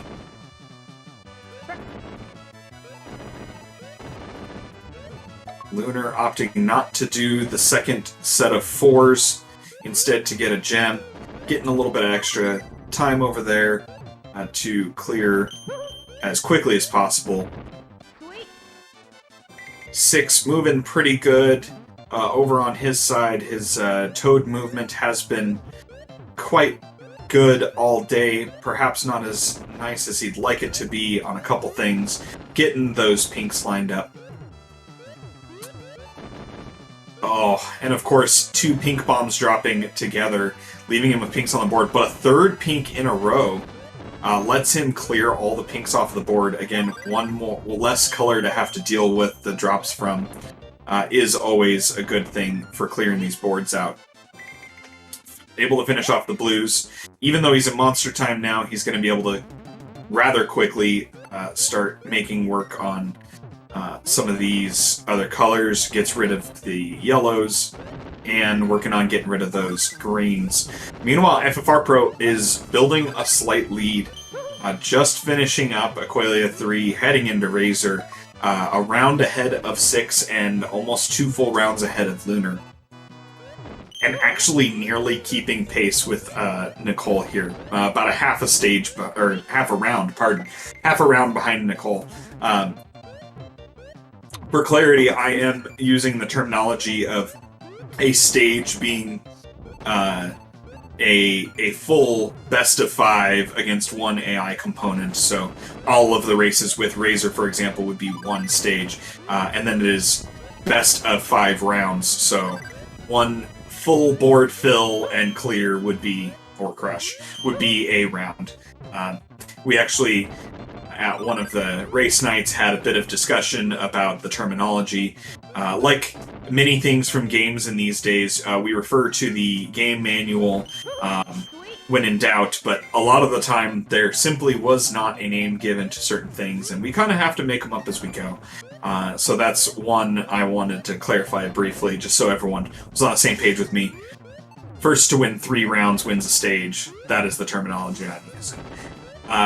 Speaking of the game manual, the English game manual is full of fun little tidbits, and I believe a few mistranslations. So here's our fun fact again of Wario's Woods SNES. The game manual talks about the helper pixie that we have up top dropping bombs, and also the Pidgeot that drops bombs during monster mode.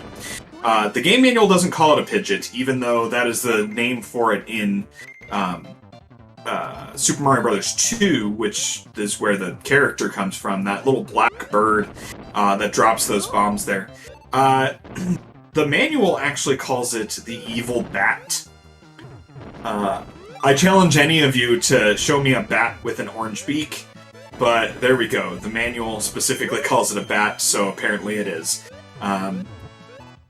So there's your fun, like I said, probable mistranslation fun fact from this game. I Like Being Smart continues to cruise on ahead into TAD 2. FFR Pro over there on Razor 3, 6 on Razor 2, and Lunar on Razor 1. So the 3 racers fighting for qualification are all sitting within a stage of each other.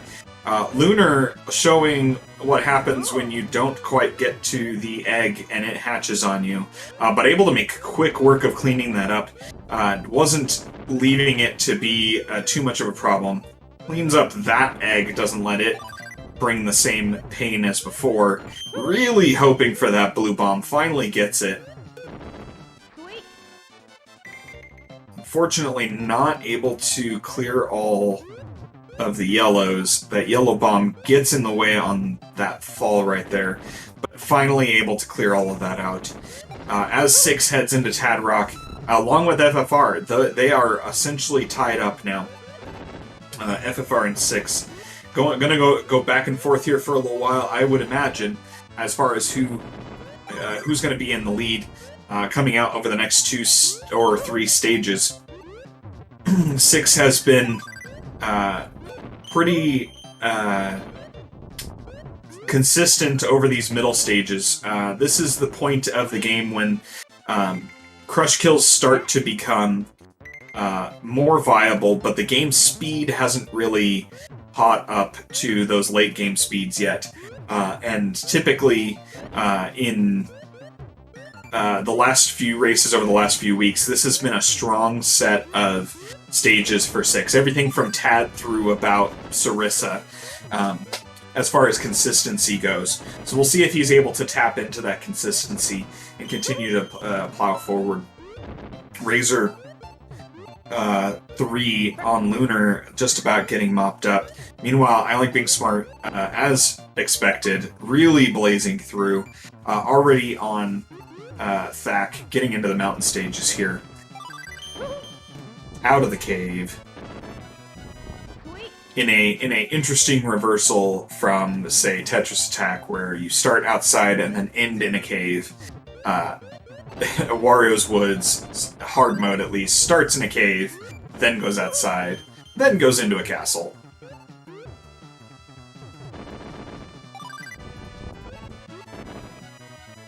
Six building a little bit of a lead, about 1 round lead on FFR.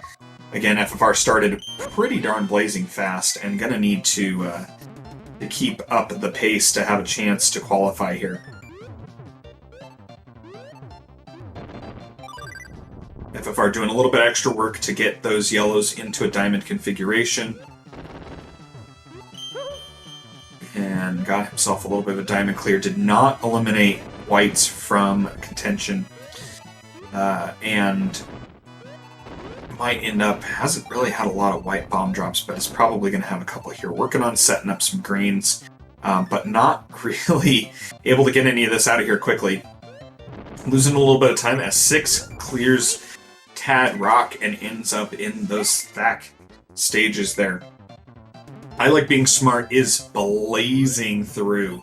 Over here on Lizardon, is able to really show off that time. We'll see if she's able to improve her qualifying time even further. Lunar Chimera and FFR Pro at the moment both in Tad Rock. Lunar slightly ahead of FFR, who's slipping a little bit even farther behind. This timing is really not doing him any favors on this last couple stages here. So Lunar is able to get ahead there, but 6 is starting to build a little bit of a comfortable lead here. As I mentioned, through these middle stages, these are typically quite consistent for him. We'll see how the castle stages treat him, or if he's able to build up perhaps enough of a lead where it's not really going to become too much of a factor, and might be able to run away with this qualification here. Wanting to qualify for that bracket stage here in this final of our qualifying races.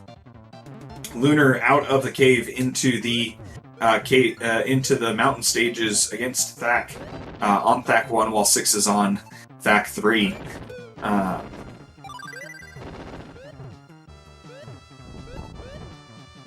And a quick update from the race room.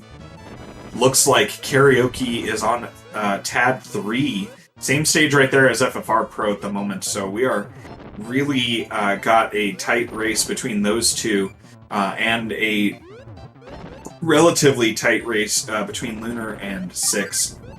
ACMLM also putting up a great time over there.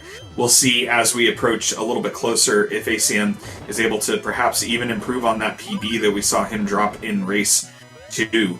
That would be incredible to qualify with a sizable PB improvement and then immediately turn around and improve that even further. But we'll see. The RNG of those late stages can certainly be unforgiving, as we've seen a bit already. So let's see how that shakes out. Thac 2 is going reasonable for Lunar, not a terrible stage. Able to do some cleanup over here. Was probably looking to get some of those reds off the board a little bit quicker, but not really finding the way to set those yellows down on the stack over there on the side. But had the yellow drop right where needed. And going to be able to clear some of these off here. Meanwhile, 6 has made it into Lizard on 1. About 2 rounds ahead of Lunar. Meanwhile, FFR is in Thac 1, almost 3 rounds, almost a full stage behind Lunar, and 4 rounds, more than a full stage behind 6. Gonna need some speed and some help, but more likely some speed. At this point, it would take a lot of trolling on both Lunar and 6's side for FFR to be able to catch both of them. So FFR is really going to need to turn on the jets and be able to get a qualifying time to get in as wild card. That's really going to be his potential path in at this point. But it's going to take some real good, solid, quick stages through the middle, and especially through those castle stages. Once again, I Like Being Smart over in the bottom right corner has already qualified as the winner of race 1 and has the best overall qualifying time, and right now is once again just burning and churning through these stages here already on Sarissa. Sarissa is stage 6 of these 12, so that's about the halfway point.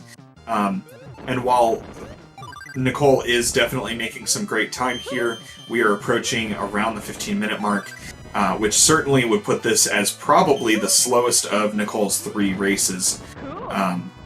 But this is I Like Being Smart. She is very good at this game, and this is probably going to be, a case where some afterburners get put on through those late stages. We mentioned the first couple races. At these later stages, there's more monsters on the board. Crush kills become far easier to perform and quicker. So sometimes a very fast late set of stages through Castle, perhaps, is possible. Really take some time off the board. 6 has made it into Sarissa. Lunar Chimera has made it into Lizardon, about 1 full stage behind. FFR Pro is on Lizardon 2, actually has gotten ahead of Lunar, which is basically what he needed to do at this point. To potentially qualify, he's going to need to take that wildcard spot or really get some help to catch up to 6 and Lunar. Keep Lunar behind him and catch up to 6. Would be the scenario there. Karaoke also potentially could qualify with a good time here. As we get going, we're roughly in the halfway-ish point for most of these runners. Looking on to be on some good times. Again, a low 32 is the projected required time to qualify as that wild card. And we're around the 16-minute mark, around halfway, so we're right in the neighborhood for that kind of timing. We'll see how this shakes out as we get near the end here. Lunar onto Lizard 3. 6 is on to Sarissa 3, keeping that full stage lead intact. FFR Pro is on Lizard 3 as well, keeping pace with Lunar here. Again, not only would FFR need to keep pace with Lunar to possibly qualify, it would also come down to final race time as that 4th qualifier. So would need to stay in front of Lunar and in front of Lunar's time from race 2.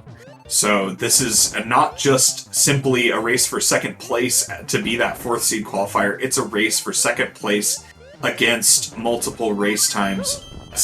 Non-winning time gets that wild card qualification. 6 is trying his darndest to make sure that he does not have to worry about that wild card qualification. If he's able to win here, whoever wins race 3 is likely, especially with these times, is likely to be the third qualifier. And unless ACMLM puts up a crazy time here, and I mean a crazy time, and knocks I Like Being Smart out of the out of the first qualifying seed, really the advantage that the third race winner gets over the wild card is avoiding I Like Being Smart in the first round. That's the big prize here for the winner versus the wild card qualifier, is a much more favorable first round matchup. So let's see how this continues to shake out. As I mentioned, about a one-stage lead for 6 here into main G2, where while Lunar and FFR are both in Sarissa 2, FFR just finishing up heading into Sarissa 3. I Like Being Smart is on Dedar 2, only about one stage ahead of 6 at the moment. Again, not quite the blazing speed that she had on the first 2 races, but can certainly put on the afterburners. And like I said, she has qualified. She doesn't need to have a crazy time here. All a good time might do for her is if she gets better than her others, might improve her qualifying time. Again, same deal for ACMLM, who qualified as the winner of race 2, is simply at this point racing to potentially improve the seeding time. Lunar Chimera is fighting to stay right there neck and neck with FFR Pro. That is potentially the race here for that 4th qualifying seed, assuming 6 is able to maintain some of this lead. FFR is about a round ahead, and Lunar really was fighting the board a little bit there with some of those monster drops happening here in this monster mode. Able to clear blue out, should be able to finally clear this Sarissa board relatively soon here. It's not able to get the diamond he was looking for, but gets the crush. Finally got the crush. They're in the same round here, FFR and Lunar. Again, Lunar gets a little bit of the advantage. Lunar's only needing to make sure that he gets a good time to try and keep on that board. FFR has to get second and get a better time than Lunar has already posted, or 6 if something were to drastically shift here. 6 is putting himself in a great position here. The way he's got this board playing out right now, he's got about a 2.5 round lead. It's come down a tiny bit. It was the full stage over FFR Pro at the moment. And if he's able to maintain that, would qualify as the winner of Game 3 here and wouldn't have to worry about any time tiebreak shenanigans, which, if anybody has followed 6 throughout League of Puzzle Speedrunner, or formerly Puzzle General tournament past, knows that 6 has been a part of quite a few tiebreaker time shenanigans in the past. Not a fan, but also certainly not unfamiliar with them. Actually, one of the past tiebreakers in a past tournament involved 6, Lunar Chimera, and I Like Being Smart, all three of the people on this screen right now. Tiebreaker shenanigans, not all that unfamiliar to 6, wanting to avoid them, if at all possible, and simply outright win Game 3 and qualify. Heading into Dedar 2 here, into the Final 4, Wario's Elite 4, if you will, into the castle. Again, the game speed, drop speed, AI operating speed all take a bit of a bump in this area. It's a bigger bump going into Carlton as that game speed starts to go. So you can end up with some big variance in there. That can be good. You can end up with some really fast stages in some good crush kills. These stacks start very high. If you're able to get good arrangements and take advantage of them right away, you can get some very fast crushes. But the game can absolutely get away from you and start to... very nice chain right there. can absolutely get away from you and start to really snowball if things don't go right. So this is where those bad stages that they're all trying to avoid can really start to show up.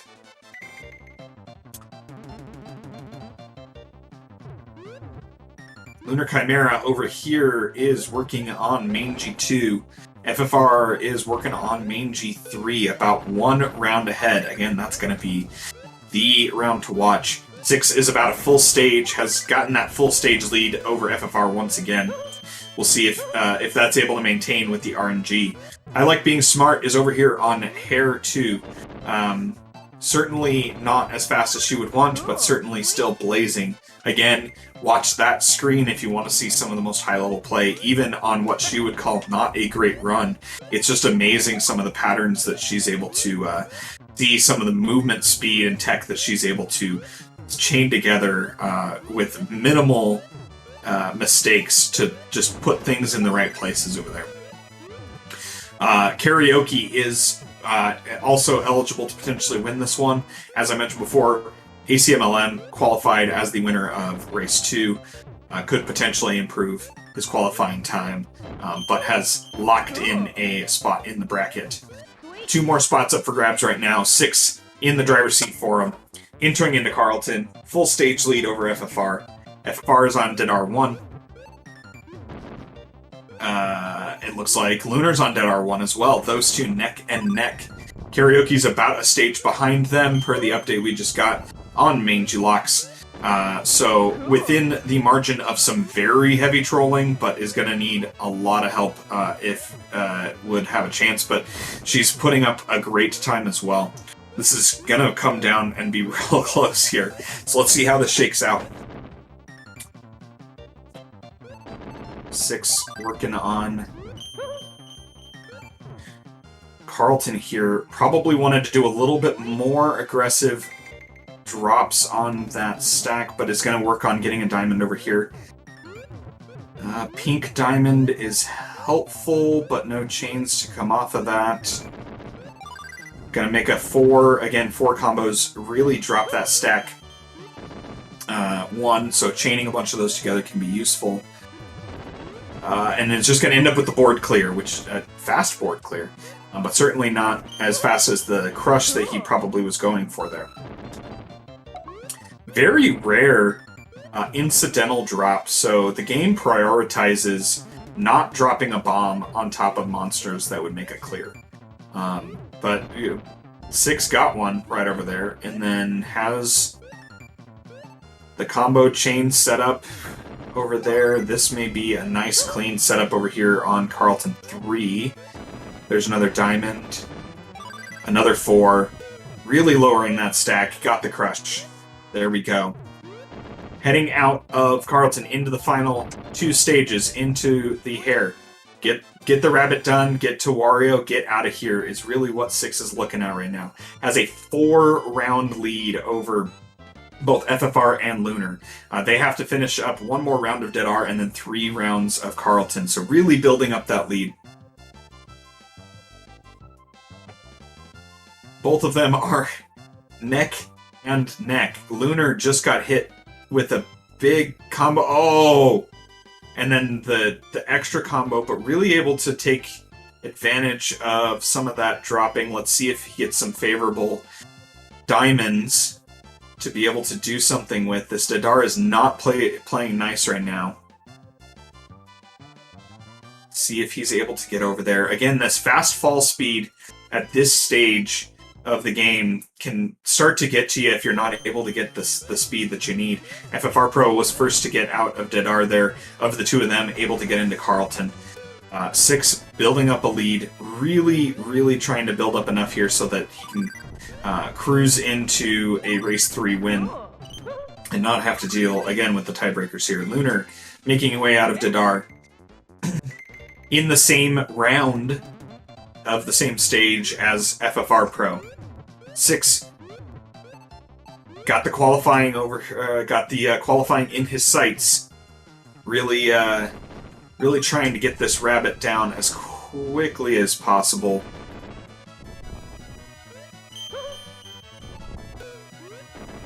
Get that that rabbit in a tuxedo out of here. Sweet.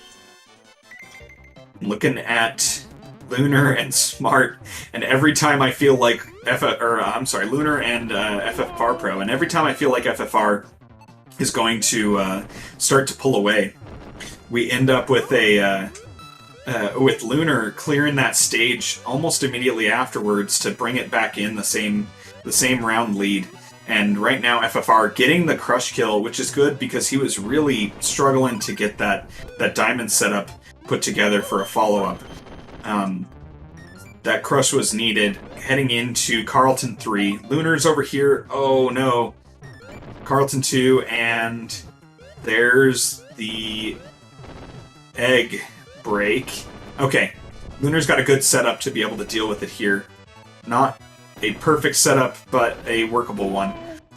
Losing a little bit of time here. Got the chain on, and looking down in that bottom right window over there, we have a completed race from ACMLM and I Like Being Smart. Both of our Race 1 and Race 2 qualifiers are in, and based on those times, they are locked in as the number 1 seed qualifier for I Like Being Smart and the number 2 seed qualifier for ACMLM. So no surprises coming out on qualifying times over there. Good, solid races from both of them. Nicole certainly, with her high standards, is not particularly happy with that race. But a 25-14, still substantially faster than anybody's put up yet, so she only gets to be so salty about it. Meanwhile, Karaoke will come into screen here on Didar. Gonna need some serious help to be able to catch up. Round the horn, these 4 players are the ones who can qualify here. 6 on the, just finishing up Wario 1, heading into Wario 2 now, is in the driver's seat to win this and be the Race 3 winner. FFR Pro over in the top left is on Rabbit 2. Hare 2 is potentially quick enough. He's going to need to not only get second place here, but also beat Lunar Chimera's Race 2 time of mid-32 times. We'll pull that here in a second, but is racing not only Lunar, but the clock at this point. And it's probably more importantly the race with the clock. Lunar Chimera in the bottom left is likely not going to be able to improve on his Race 2 time here. So he is really, as he heads into Hare, relying on his time from Race 2 to beat FFR Pro's time in this race. That's really what it's going to come down to for him. He's going to try and finish out strong here, have a good solid time to be able to take advantage if FFR perhaps stumbles and he can get some very favorable RNG quick kills. Karaoke over in the bottom right, once again putting forth a solid time. Going into Dead R3 here. Her time from the first race was just over 40, a little bit sub 41. So that's going to really shake it out. The drama here right now is FFR Pro. Looks like 6 is going to finish this off and become the Game 3 winner. FFR, 2 stages left. He's on Wario 2. He needs 2 quick kills and needs to avoid getting trolled to be able to beat Lunar's time and get in as the wild card. This is really going to come down to that clock. Is he going to be able to clock in quick enough? I believe he needs a 32:24 in order, or I think that's the time to beat in order to qualify as that wildcard winner. It is going to be really close. Let's see where he gets. He's on Wario 3, setting up. He's got the 4 right there. Does he have a follow-up quickly enough to be able to get that roof down? Oh, very lucky. Got a double chain off of Wario onto him. Both ended up being yellow with a bomb sitting right there for immediate retaliation without even having to do any work for it. Got himself into position for a diamond here. He's really got to press the clock here. He is coming down to the last few seconds. Six officially finishing this off, qualifying as our Race 3 winner. FFR Pro is really pushing the clock here. He's got to get this finished in the next few seconds, or else he's not going to qualify and it's going to be Lunar. This comes down to this last stage, which is scuffling a little bit here. The crush kill didn't happen. He almost needs to do a full board clear here in the next few seconds, or it's going to be Lunar Chimera. He gets a setup here, but is still not able to get that last little bit. Got a diamond. Get the reds out of here. Get those blues in. Cyan setup. This setup is, unfortunately, it seems to be taking a bit too long. It looks like, judging based off of that timer, we're going to end up with a wildcard winner off of that Game 2 time, and Lunar's time will hold up. FFR Pro finishing right there, a 32.57, and that will...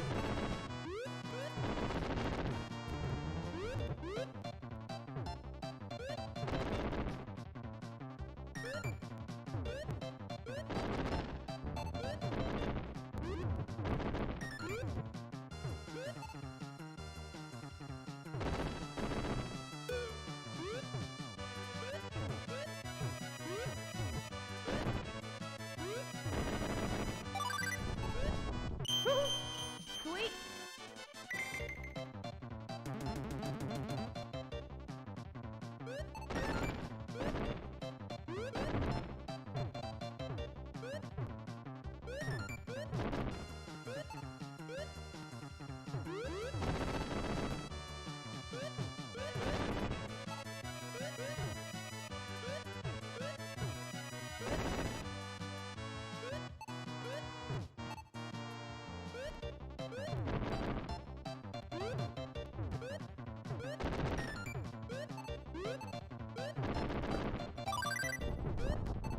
All right, Lunar and Carrie still working on completing that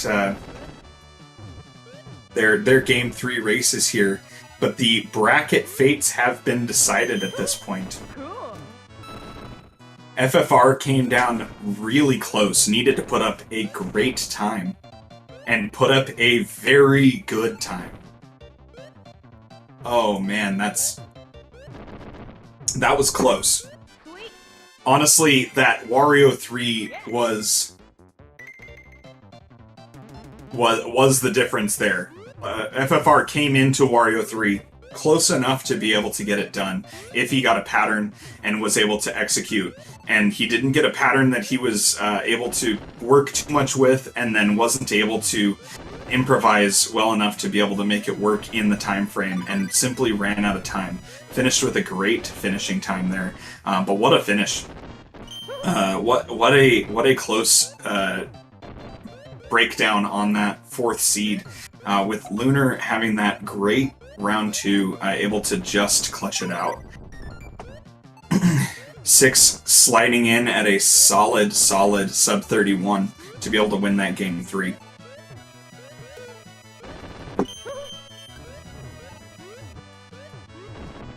Love to see the drama, love to see it go that close down at the end.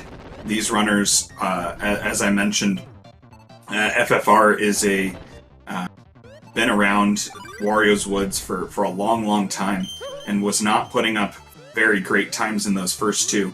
And you noticed he, and I called it out actually, he went to the round game screen, didn't actually play, just let a few bombs drop, and let that cycle his bomb RNG. Even without knowing exactly where that RNG was or what order anything was coming in, he knew that would change the patterns and hopefully be better ones for him, and it turned out that they were.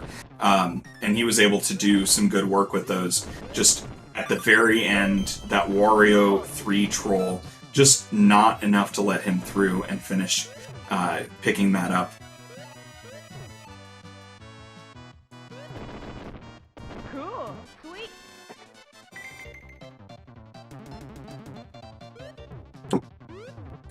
as we finish up the third and final race here, Karaoke working that last little bit of hair here, Lunar here on Wario 3. Drop one more little tidbit of Wario's Woods fun facts on you here. This game released, dual released when it released in Europe and North America on both NES and SNES. This game only released for Famicom, not Super Famicom. So Japan actually never got the SNES version, the game we are playing right now. They did get sequels that North America and Europe never got on Satellaview, but they did not get the SNES version, and they never got a Super Famicom release.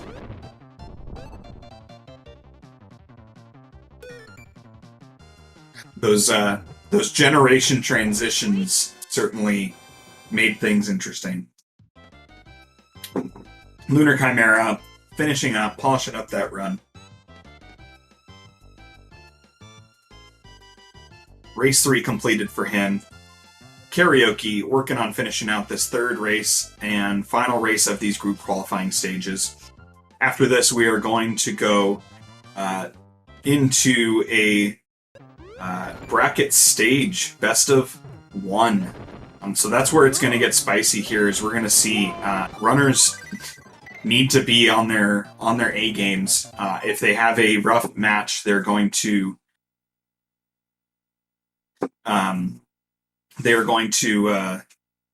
end up with a get beat, and they're not going to have a chance to bring it back.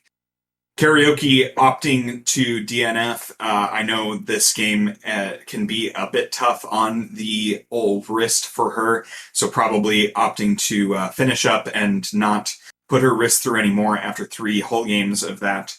But definitely solid time, but she wasn't able to get any faster than her 40 and change from race 1. So we're finishing it up, and there goes race 3. All right, welcome back from that brief break. We are back to our League of Puzzle Speedrunner 2022 Wario's Woods tournament. We have made it through our group qualifying stage, 3 races. The winner of each race qualified, and a wild card of the best non-winning time. Just a quick recap. For any of you joining us here late, again, I am TetraStacker. Welcome. I'm going to take you through the rest of the rounds today. Here is a look at how the standings from those group stages broke down. I Like Being Smart cleanly and clearly qualified as the top seed, winning race 1 and improving her time even in race 2. ACMLM with a personal best there in race 2 with a big qualifier. But race 2 was also an interesting spot there. Lunar Chimera dropping that coveted wildcards time there with that 32.24. Race 3 came down to 6, really running away with it, able to put together his best run of the day. And FFR Pro, racing against the clock, came in second in that race, but could not quite finish off the drama and the RNG that was Wario 3 to be able to get in and beat that Lunar Chimera spot for the wildcard qualifier. So I Like Being Smart as the 1 seed, ACMLM as the 2, 6 as the 3 seed, and Lunar as that wildcard 4 seed qualify into our bracket today. Thank you for participating, FFR Pro. Great drama, great time, great clutching it out almost at that very end there for you. Karaoke, meanwhile, I failed to notice this. That 40-48 there in race 1, that was also a PB. So ACMLM and Karaoke both setting fresh personal bests in our group qualifying stage. You love to see it. We're going now to a simple best of 1 bracket. The 1 versus 4 match will come at you first. I Like Being Smart versus Lunar Chimera. After which, immediately will be ACMLM versus 6, with the winner of each of those playing to be our Wario's Woods 2022 champ.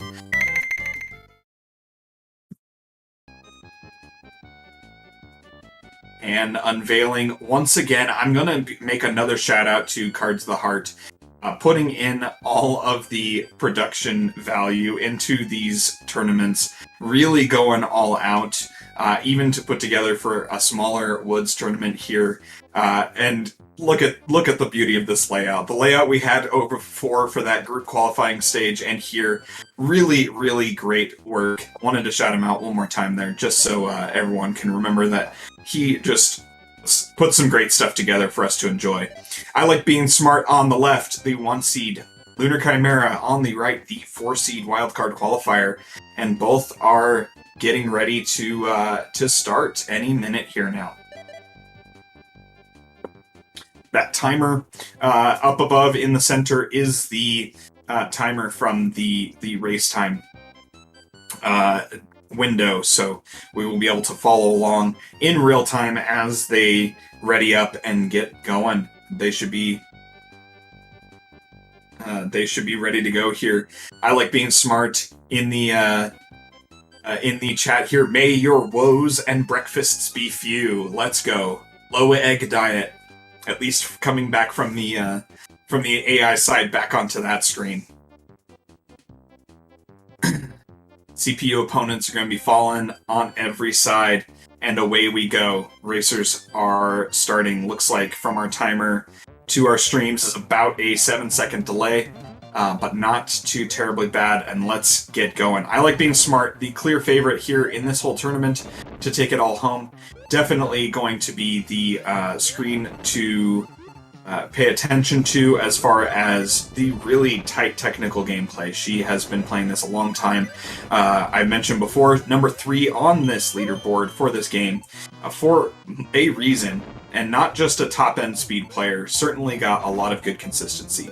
Lunar Chimera, newcomer over to this game, picked it up for this tournament and has really made some fantastic progress on being able to pick up the tech in such a short amount of time.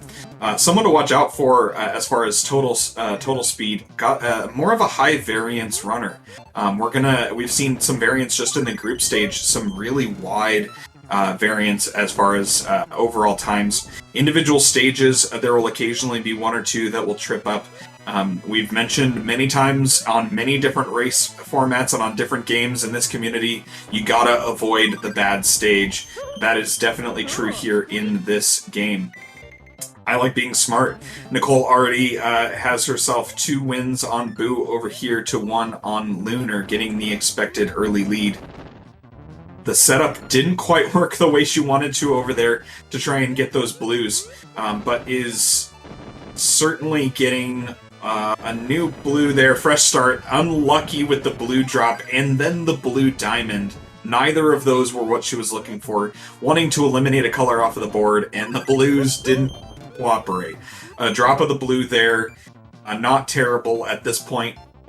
Not really going to waste too much time for her. Able to get out of there right around the 2-minute mark. That is a good yardstick for most runners here, including I Like Being Smart.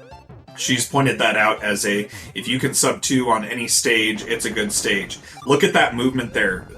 That whole stack in her hand, quickly back and forth, dropping left and right. The items she wanted on the left using that B button, the items she didn't want on the right, able to separate and sort out that stack very quickly.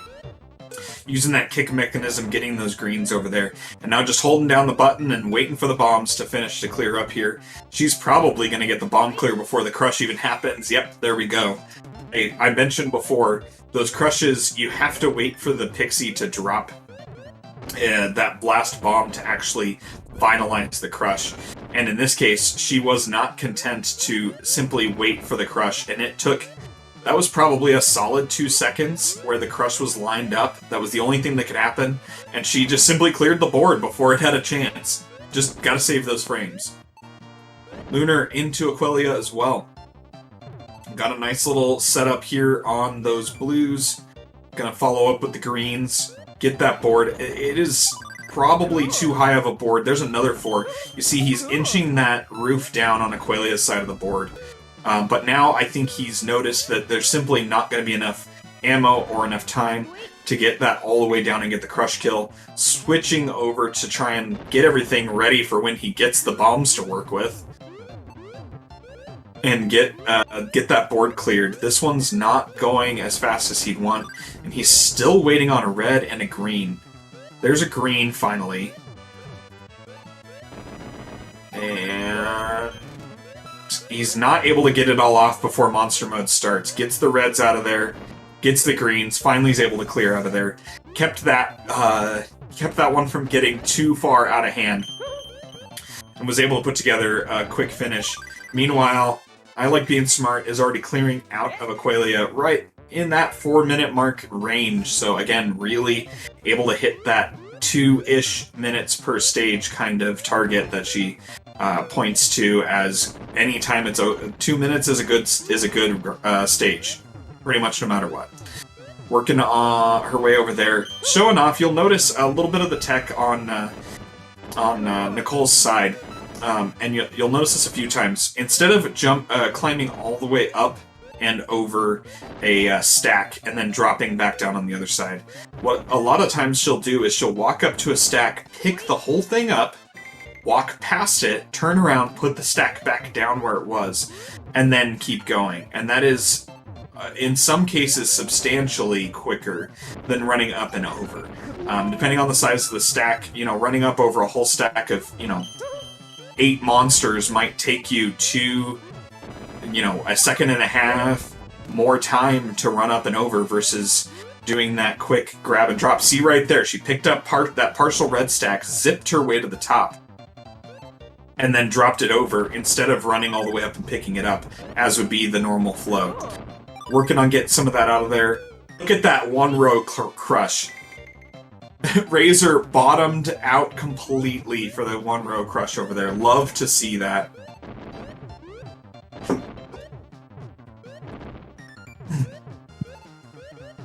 Really getting these setups. He's on to Razor 3. Aqualia Stage 3 over here for Lunar as well. Not terribly surprised by the full stage lead over here. Lunar, once again remembering that the kick does not break the egg, even though I really feel like it should. Remembering quickly enough to not get hit by that egg crack.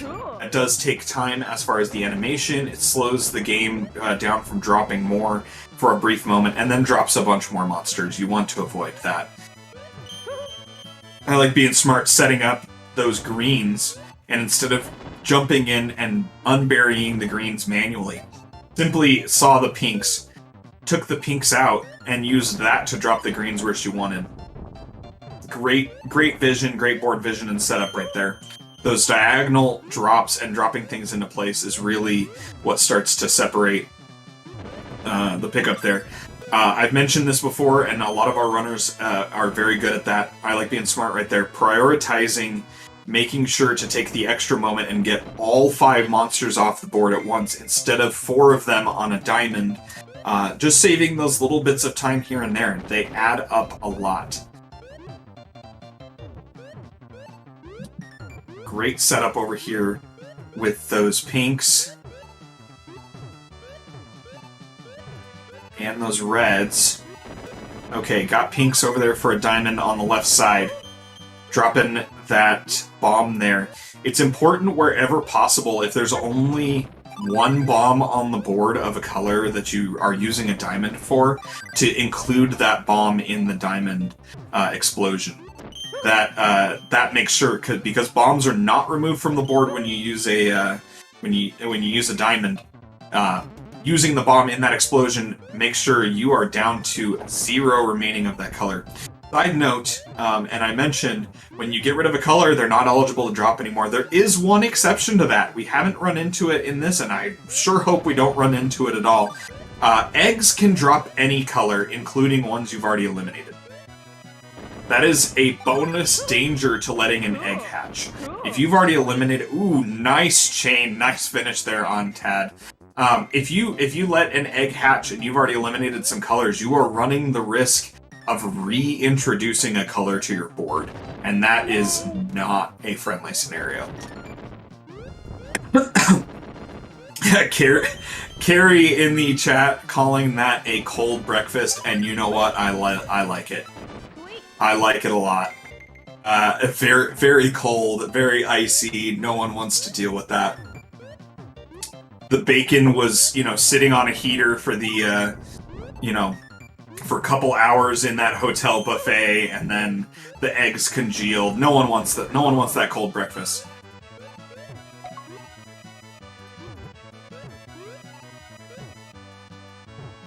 Oh man, right over here. I like being smart, chugging through, definitely on some good pace. Meanwhile, Lunar is on Tadrock 1, definitely on a good pace himself. We'll see how this is able to shake out. As I mentioned, Lunar tends to be a little bit more variable as far as those bad stages really making a big wide swing in his times. As we saw in group qualifying stage 1, or stage 2 and stage 3, pardon me, they were solid, I think 6 minutes apart, maybe 4 minutes apart, a long time of difference between those two runs. So that's something that we'll see. If Lunar's able to knock out a really good solid time here. That round 2, he mentioned in the race room chat, that round 2 game that he had that ended up being the time that qualified him for the bracket stage was within 15 seconds of a PB for him. So that was a very solid showing and performance there in order to make that work. Scuffling a little bit here, has a lot on the board that could be used to make a diamond, and simply is not able to put together things in the right order to get that done. Able to eke that out. Look at that bomb falling down. I mentioned those have precedence over picking up a stack. In that particular case, that precedence is very clear. You are walking with a stack. The falling bomb has the gravity, has the weight, and is able to simply push the top part of the stack off. It doesn't stop you from walking by, but it shears the top off of there and just has them drop off to the side. Lunar able to make sure there was enough in that stack to be able to get the diamond and move on. Very well done there. Moving into the mountain stages with Thak, about 4 rounds behind I Like Being Smart, who put together this lead a few stages ago and has not really been able to expand it. Lunar definitely keeping pace here, trying to make sure that there's a chance here to be able to take advantage of any heavy trolling. And if you're wondering what kind of trolling level you can have, look no further than that Game 3. FFR Pro really had a decent size advantage over the clock in that Game 3 to potentially qualify over Lunar. And Wario 3 trolled for a solid minute. Like, that extra time just was too much, and we've seen even worse than that in qualifying practice night races and in previous events. A bad board coupled with some unfavorable drops and some bad RNG. The enemy drops a whoa column just in the wrong spot on you, and everything starts just steamrolling the wrong way.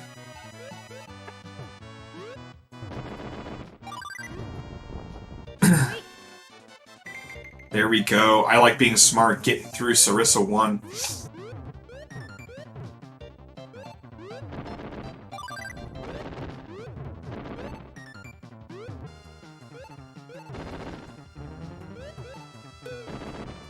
Cool. I Like Being Smart. Nicole getting a nice little chain there.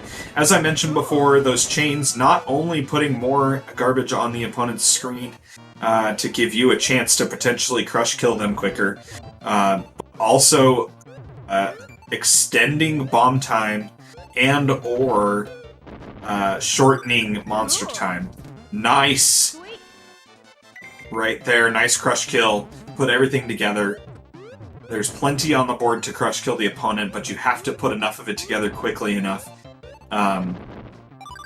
Simple clears on the opponent's side of the screen can start to raise that stack, so the opponent has more counter ammunition than you can throw at them, but you do have to make sure that you throw it in a quick enough succession to clear all that out, and it's certainly doable. Cool.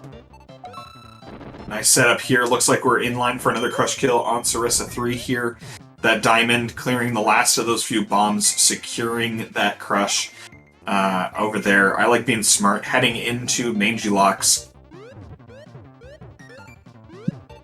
Meanwhile, Lunar over here getting the crush on Thack and heading into Lizardon.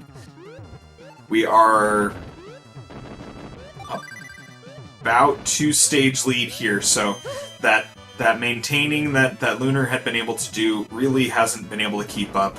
I like being smart. Had some decent stages that Lunar was able to keep up on, and now has had some great stages and is simply putting on the afterburners and putting on a show. This is I like being smart right here, showing off her speed game and just the speed she's got at this, the efficiency, and even in the stages that don't go her way, the understanding of the game, the patterns, and the ways to improvise to avoid those really rough stages that can plague any runner and do hit her at times, but she's able to avoid them so often. Lunar Chimera making great use of that B button single monster drop, even in mid-air. Drop one, then escape, X escape out from the other, and be able to have both of them go just where you want very quickly. Good use of the mechanics of the game there. Multi-button use. Those of you who come from a Pokemon Puzzle League or Tetris Stack background or familiar with those games, yes, A and B do different things in this game, and there are more buttons. X and Y do things in this game. The shoulder buttons don't just raise the stack. From a lot of the games in this era, especially puzzle games in this era, there are one, maybe two functional buttons. This game has a whole array of controls at your disposal to be able to take advantage of and make Toad do what you want to manipulate this board. The beauty of Toad being directly on the game board, being on full display here right now. Nice crush kill to take out Mangy Locks. We're in the 15-minute range.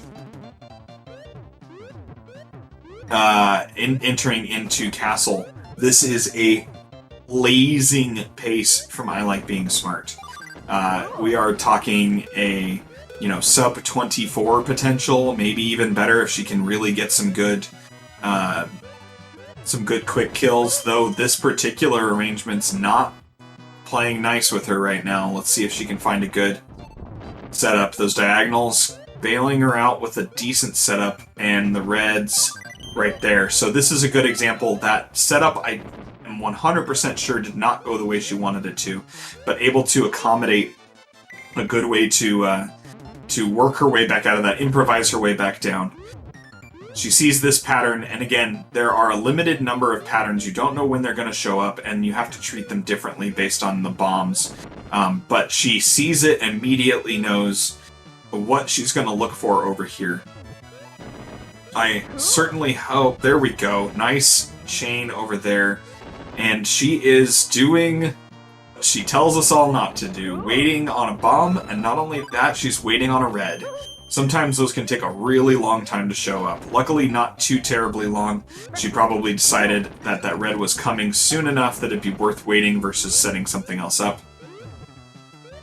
But it is definitely a tough ask to sit there and wait versus doing some of the other things that you could be doing.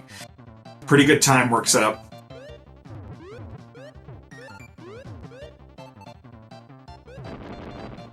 And setting up this one here, Dadar 3 coming along. Lunar Chimera over here on Sarissa 2. A little bit of a rough setup here, but is getting those reds. Oh, when you reach up and grab the wrong one. Luckily able to clear those pinks out deftly, move all of that out of the way, and get that set up. Got another diamond here on those pinks. Gotta hurry up to be able to not get hit too hard with Monster Time, but is able to get the crush in. That's what we like to see. I Like Being Smart onto Carlton. Immediately going for, you can tell she's going for a crush kill on this particular arrangement. Had the 4, going for another 4 right here on these whites.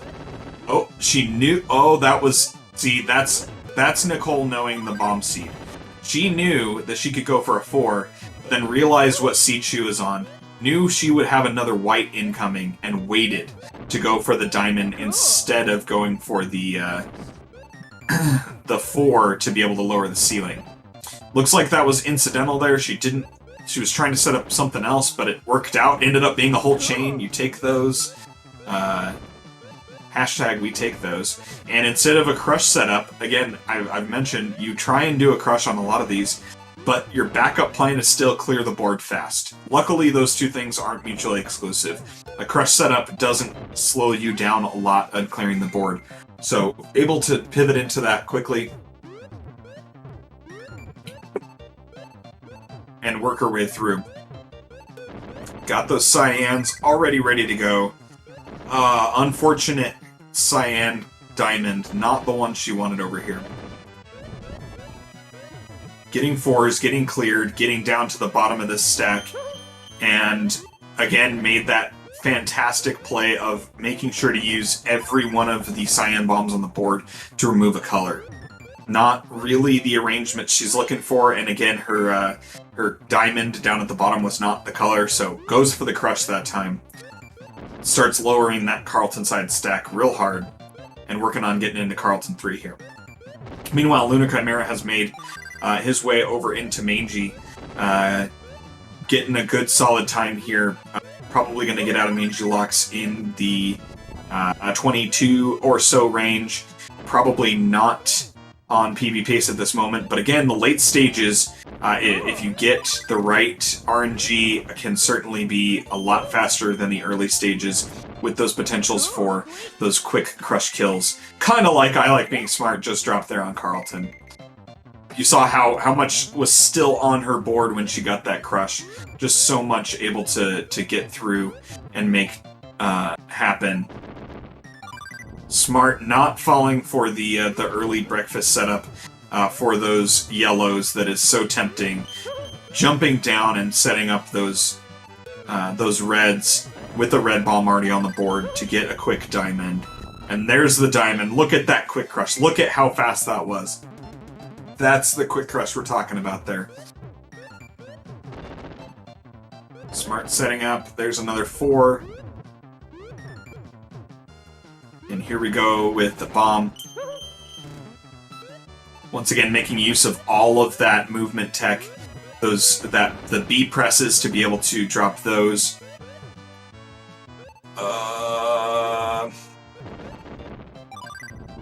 Little bit of an awkward setup to try and get that bomb on there to get that diamond set up, but she got it figured out relatively quickly. And there we go with the crush on Rabbit 2. Really, really cooking here at the very end. Working on getting this set up here. Got the pinks. Got a pink bomb immediately showing up. A okay bomb, or a crystal. She can get over there, get those blues, get that in there, and out of the way. Reds are setting up for that side. I don't know how far away a red is on her bomb seed. It usually is farther than you want. That's green that she might use there. And she knew reds were far enough away that she wasn't going to wait for that. Made the move and started really jumping at it. Into Wario. Away we go. Lunar, having taken one unfortunate death there on Mangy Locks, still putting out a solid time, but not able to keep up with the simply blazing pace that is I Like Being Smart.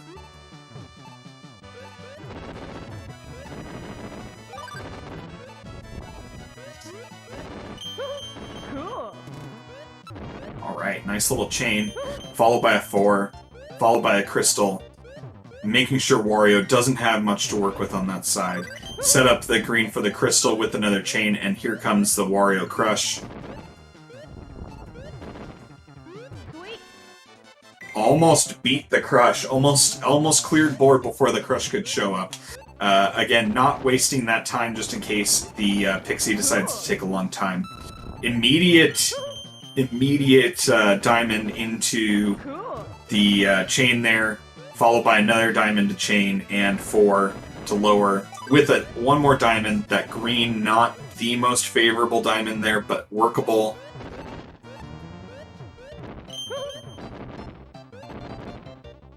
touch later, and that might have been a chain. At this point, no longer going for the crush. She is just clearing this board as fast as she can. Right there. Board clear. Wario 2 down. Remarkably consistent, as I mentioned, so she's on pace to be right around her race average from the qualifying groups. Looking to finish up right here. And there it is, Wario 3. I Like Being Smart, finishing with an official time of a 23:46. Very nice time. Very nice time. Those Wario stages, those Hair and Wario stages both went blazingly fast for her. Scuffled on a couple of those middle stages by her standards. By anyone else's standards, those were still lightning fast. But then hit the turbo burners, got like exactly what she needed, and you knew exactly where to go with it for some of those later stages, and really put on the speed. Ended up with a great time there at the end. Lunar gonna finish up here on Didar. So just an idea of how fast she's going. Lunar is on a very solid pace right here, and is a solid 3 stages behind. That was just a masterclass of how to play this game by I Like Being Smart. Nicole showing us how it goes.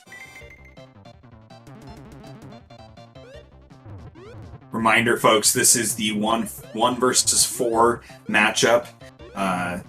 Lunar Chimera gonna continue and finish up here to get a final time for this bracket stage here.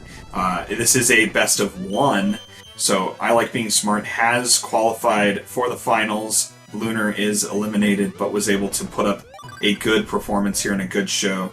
I Like Being Smart will now go and await the winner of the 2-3 matchup in our finals.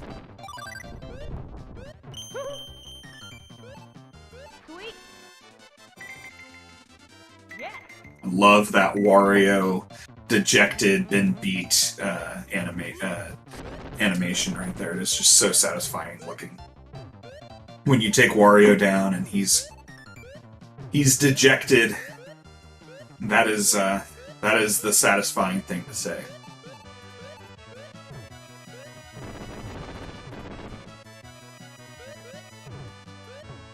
Lunar Chimera over here into Carlton. Not really finding the setup he wants here. I'm not really sure what setup he wants here. Okay. Oh, been waiting on this red. I think that's what it was. Let's get that diamond. What do we get out of there? The blue diamond. That's viable to do some damage with. There's not a lot of blues on the board, so that probably would have hoped for a different color there. Setting up another diamond with those cyan. Another blue. That's unfortunate. Doubling down on diamonds.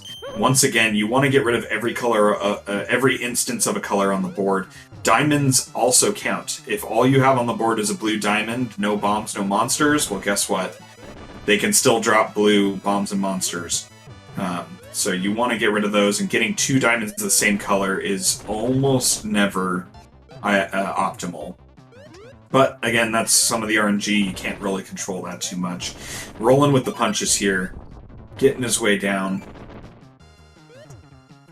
Getting some good setups here. He may be able to set up a decent crush with these yellows. The blues cleared off finally. All of that setup didn't end up with any 4s, so he may end up board clearing before... Oh, okay, Carlton's a little bit lower than I thought. There's the eventual crush.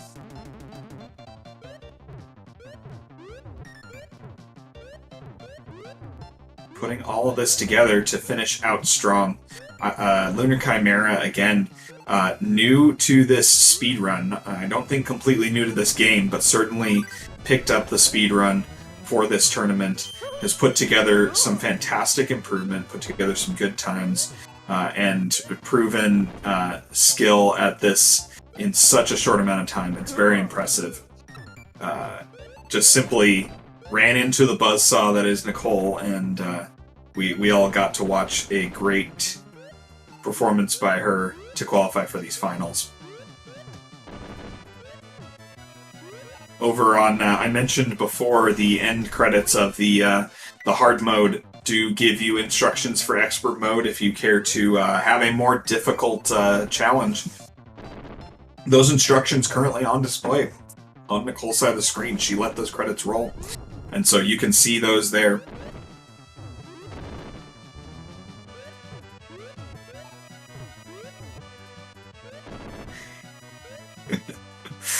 Little bit of extra trolling here in the chat of our favorite here. I like being smart.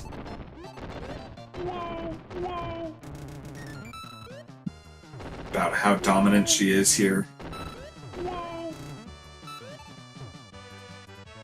Oh no, Lunar got hit hard by some really not favorable whoa RNG by the opponent there. Able to make it work. There we go. Once you're able to clear out of some of that, remember these are already in useful stacks for you to be able to get some good combos and chains off. As long as you don't end up getting crushed, and if you can hold out and get the right bombs and get out of there, you can make that work.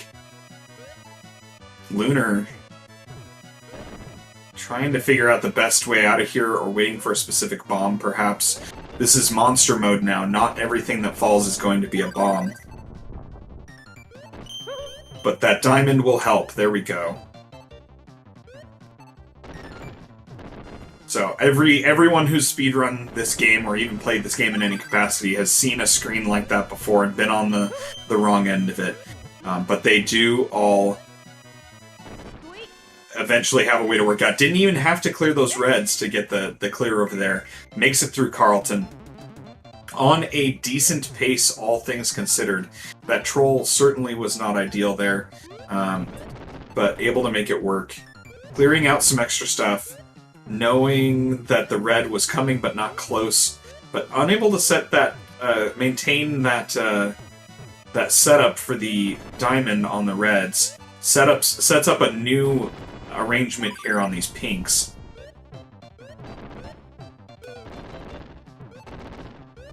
Want to get a extra little few things pushed through here on the bottom of the board to make some room to get those yellows over there. There we go. Getting everything set up. Cool. Again, a great performance by Nicole. A good performance here by Lunar. Working his way through these last few stages. Harry Hare, shout out to Petey Boo from the GDQ stream all those years ago, wearing the bunny suit and suit and bow tie. Gotta love that. If you haven't seen that, go check out GDQ VODs. There's a great Woods running there with that. Our own Nicole here in this race here was on that couch as well. So good watching for a future time. Okay, that worked out. I don't know if I was sure what Lunar was doing with that one, but I like it. Fun fact as well. We're gonna go another fun fact here of this game while we're watching Lunar finish up. The Wario's Woods releases for the Japanese version, the US and Europe version, and the PAL version, all for whatever reason, had different soundtracks. So, good fun on that. Just, they felt like it, I suppose. Had to get some of that in. I like being smart over here. I think just making sure she keeps her hands warm for the finals match here in a little bit. Getting a little practice in.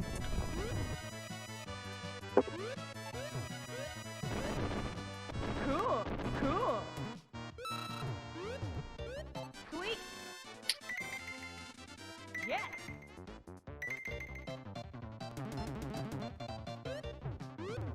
Love to see this game going. I feel like Lunar's going to be a little disappointed with this time, but certainly played very well outside of a couple stages. That's a good indicator of how this game goes when you reach a certain level with it. You have to just avoid a couple bad stages, and then otherwise you play quite well. And that's basically where Lunar was at with this particular run here. So that's something to watch out for in the future. I feel like a few of our competitors here, Lunar included, are certainly capable of, at a future date, putting together a solid run on the top 10 of the leaderboard. As I mentioned before, Six has even entered the top 10 of the leaderboard inside of, just picking up this game this month for this tournament. So certainly some talented runners here today putting together a new speed run, but putting it together really, really well. Sweet.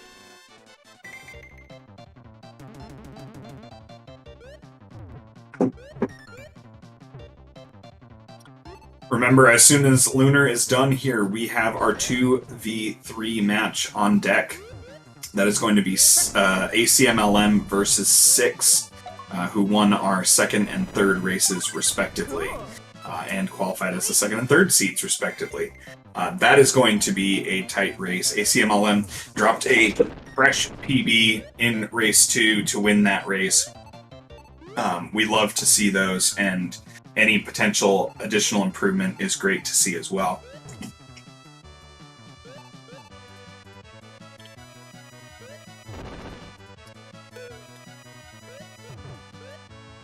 In Wario, we are almost complete.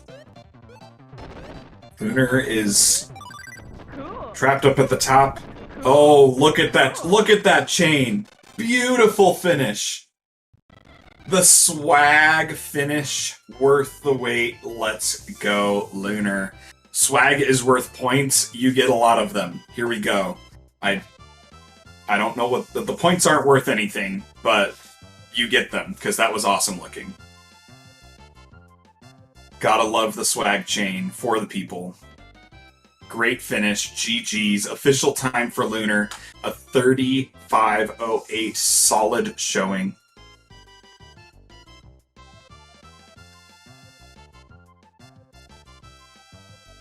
That particular RNG board, not super friendly, but took it and gave us the swag blessing with it. We love to see it. Thank you, Lunar, for participating. Congratulations. I like being smart on making the finals.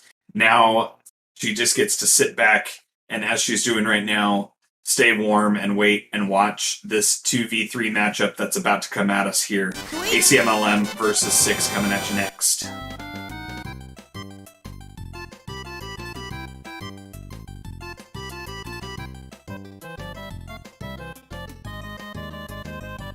And once again, shout out to Hards for the stream swag right there. Love to see that as well. Alright, we are actually going to go to a quick ad break while they're setting up. It's taken a moment longer than we thought. We will be back shortly. Alright, folks, welcome back. We are set up for a very hype 2v3 matchup here. Six qualified as the winner of that third race there, over there on the right side. ACMLM, PB performance in Game 2 as the winner there. They are setting up, they are readying up. We are going to go away with this match. This one should be very close, very hype.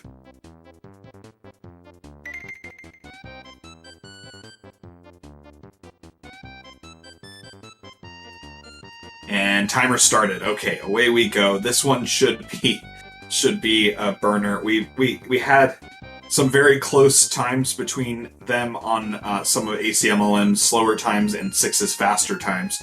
ACMLM certainly would appear to have the advantage here, but they are definitely within the margin of RNG of each other.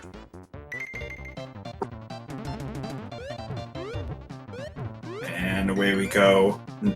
Interesting, nice arrangement over there on those cyans for ACM.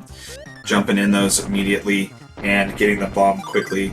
Getting a good start. Let's see if Six can make that arrangement work. There we go. For the crystal, dropped a yellow diamond down on the side. not really in a great spot or the diamond that he wants to work with, but he can get that unburied and get that out of there, and that was convenient. Get that woe right there and right in his hands, right where he needed it to go, and get him out of here on this. Ooh, he didn't quite get that picked up, but got the recovery and gets out of Boo 1 first.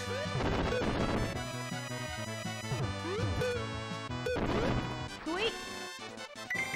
Not too far behind for ACMLM. I have a feeling that at least through the early and mid stages, we're going to see a good amount of back and forth. As mentioned, in some of the earlier races, 6 tends to be quite consistent through the middle of the game.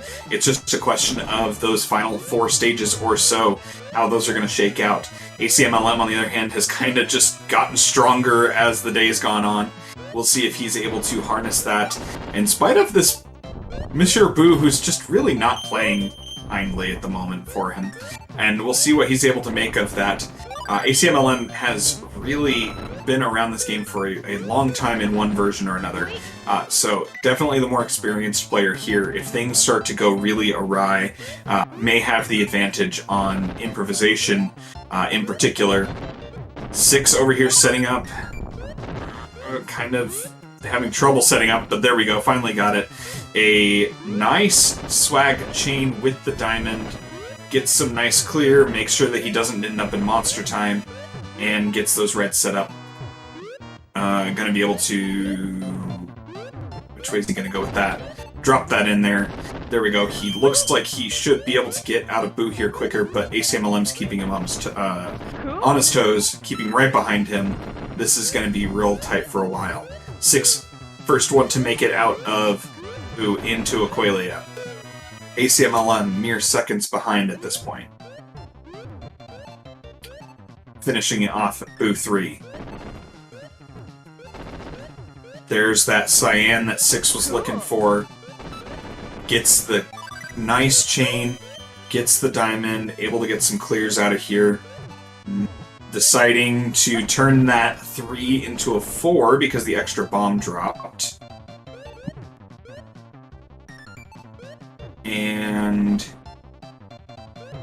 there we go. Looks like he's going to be able to finish that off rather quickly and get through Aqualia 1. Again, these 2 runners should be quite close, especially through the first 6 to 8 stages. If we get a lead, I don't anticipate either one of these runners jumping out to a gigantic lead unless there is some major trolling on a stage. Both players, once again, the name of the game is avoid the catastrophic stage. Just make sure a slightly bad stage doesn't become a worse stage. Make sure a worse stage doesn't put you so far behind you can't catch up. And so far, so good, and these runners are both showing to be quite good at that, and in group stages definitely showed that as well. Sweet.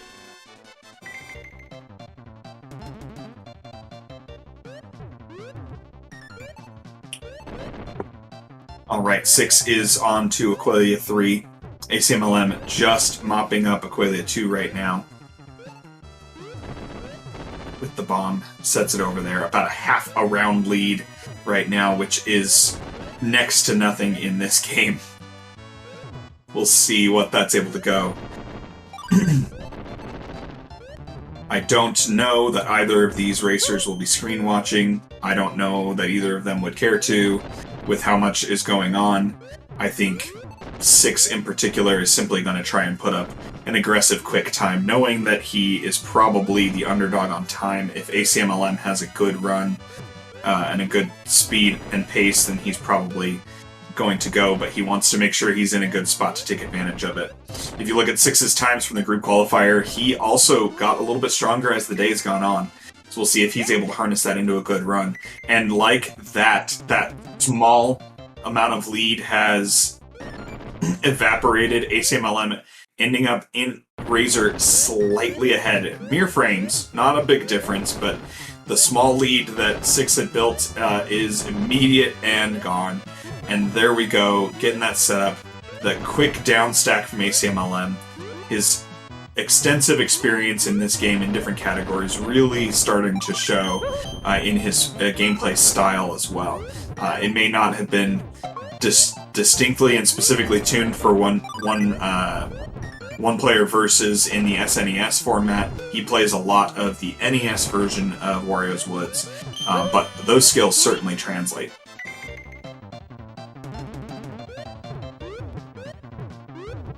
Let's see here. Interesting arrangement. Both of them in Razor 2 right now. I'm struggling to see... Okay, that absolutely worked out for ACM. I was struggling to see what he was setting up, but the board definitely fell favorably for him there. Nice breakfast and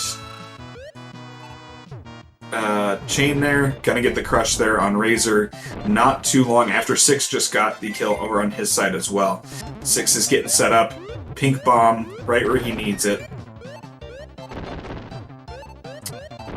And nice chain going on that side as well. Putting together... trying to find a good way to use up these diamonds in an effective manner. And there's the crush that he's looking for. He's going to make it out of Razor first, but not by much. We're looking at a crush over on ACMLM's side as well.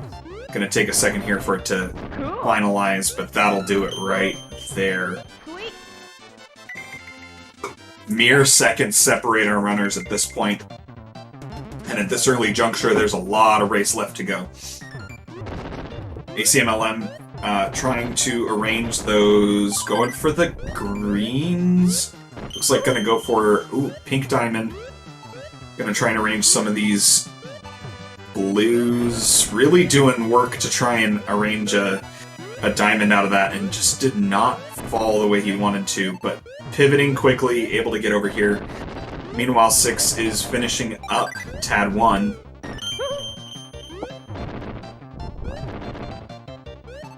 Alright, 6 with an immediate 4 combo. Lowers that roof just a little bit. Trying to work on some more. He's just kind of getting 3s out of here, but he's got that pink set up. We'll see how long it takes for a pink bomb to show up. Not very long.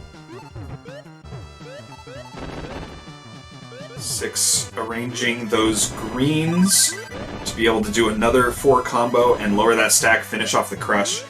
Getting about a round lead still on ACMLM. This has been a back and forth affair so far, and going to continue to be from the looks of it.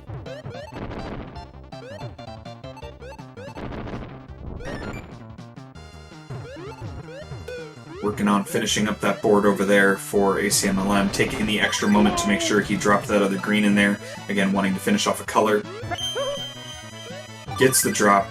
Gets the unfortunate... Well, that actually worked out with that cyan crystal over there on ACMLM's side. Finishes off Tad 2. Just as 6 is approaching the bottom of the board on Tad 3, that stack lower is really not doing him any favors, but he can make that green work. The cyans are dropping next to it. Double cyan crystals is really not helpful, but the crush will do the job. And away we go into the next stage. We're into the mountain stages. To the caveman Thack, let's go. There's a nice 4 from ACMLM, followed by a 5. That stack is really getting lowered. Another 4. Tad crush, nice and quick. If you're able to put those together back to back to back like that, is really when you're able to get those crush kills nice and fast. And he enters into Thack as well. With that much of a time, he definitely made up a little bit of time on top of it. 6 not finding what he wanted out of a 5 combo there to get some diamonds. So he ended up settling for the egg, and he's going to get an egg crack over there on Thack's side. Let's see if he can turn that into something quick. He's definitely in a position to finish this board before he gets a crush. So let's see if he can hurry up and not lose too much time here. Some of that did not go the way he wanted. And here goes Monster Time. Really dropping a lot on him. Got the pinks off the board now. Working on the whites. This stage is not going the way that 6 wanted it to. Let's see if he can finish it out without losing too much time over ACMLM, who is doing pretty good for himself, making up that time. Wasn't the fastest stage that he's had, but certainly was able to make up a good chunk of time, and now is ahead ever so slightly. Six finally getting all that settled down, able to make it out of monster time.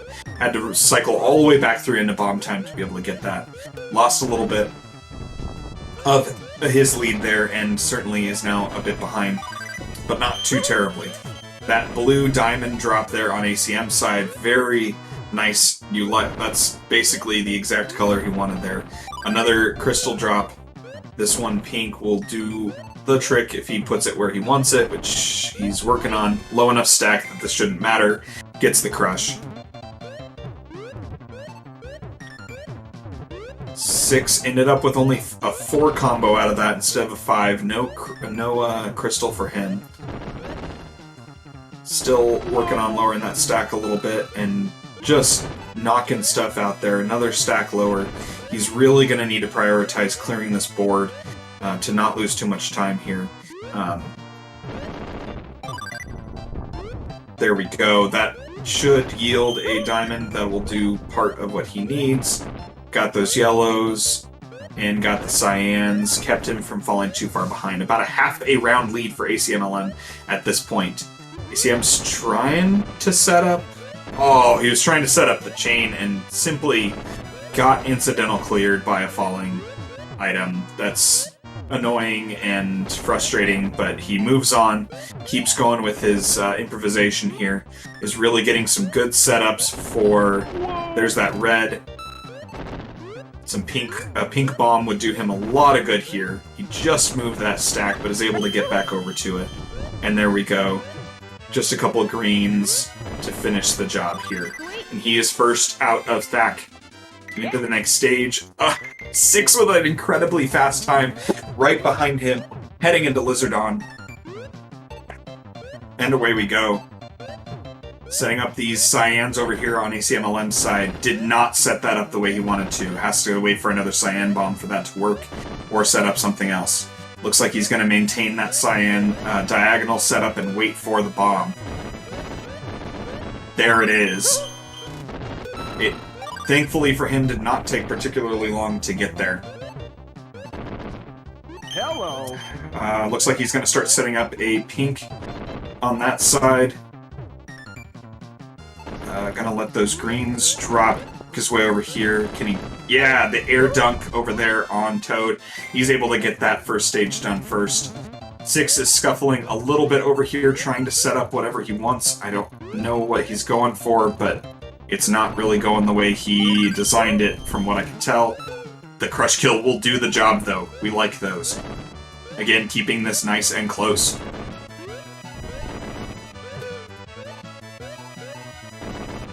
Got ourselves a little bit of a setup over here for ACMLM, trying to get as much off the board as possible. He's eliminated greens, he's now eliminated pinks. This is going to be a crush, though. There we go. 6 getting the blue that he needs to make that diamond. Fortuitous green that was already lined up. Gets the chain.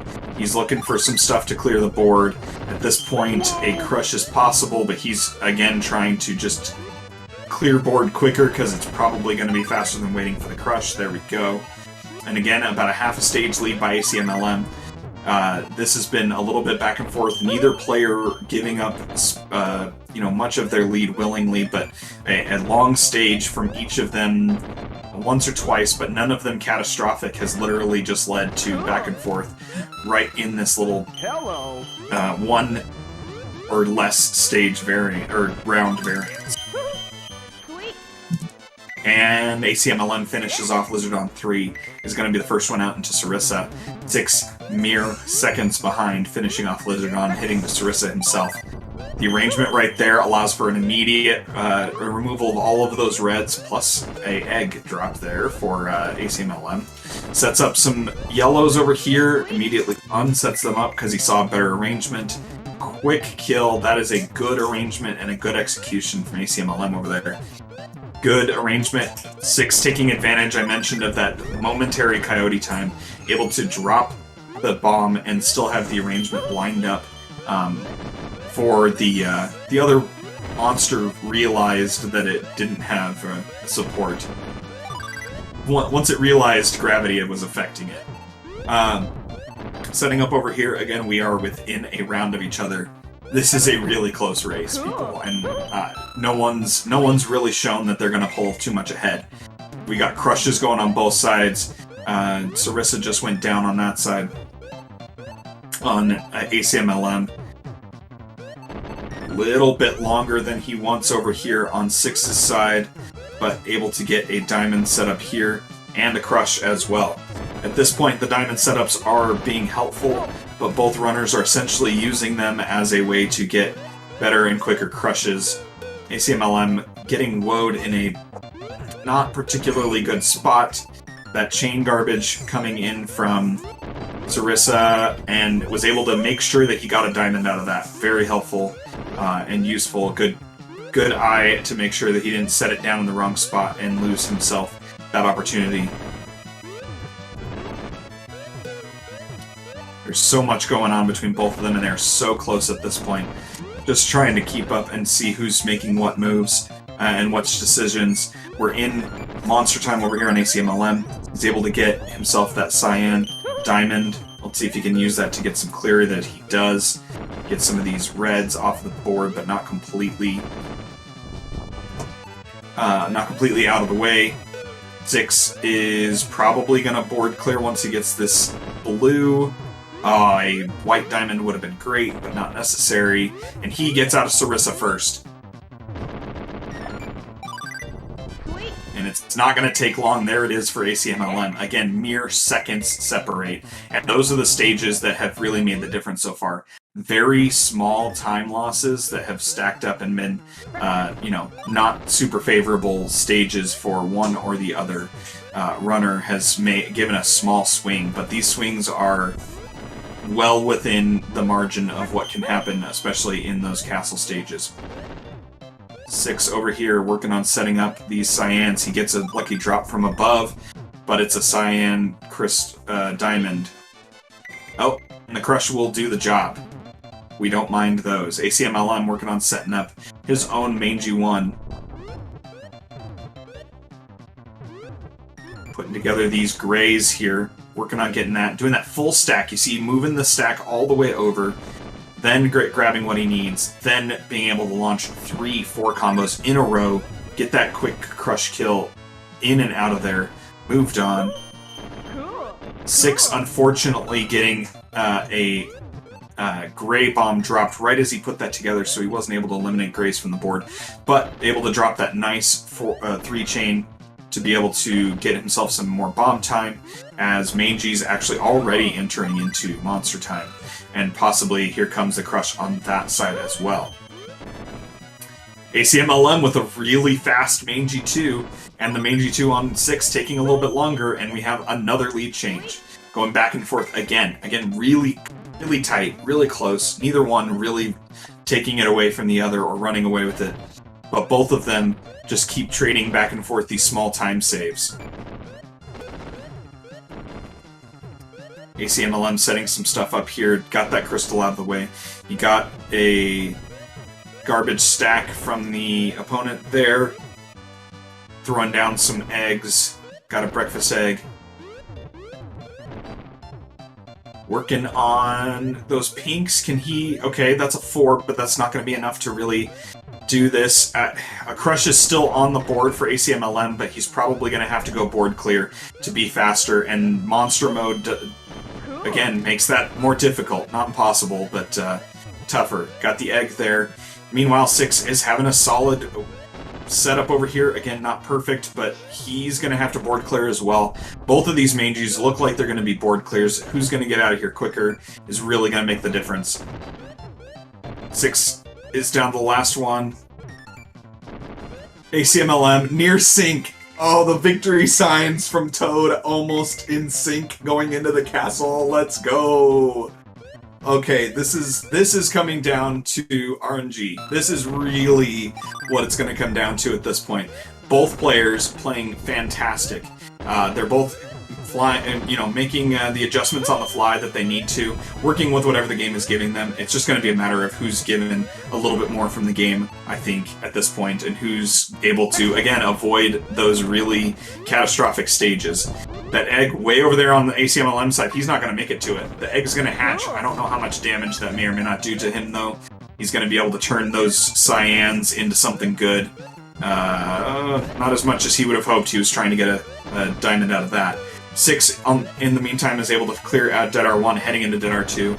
Not the most favorable RNG board arrangement. I'm not a huge fan of that one.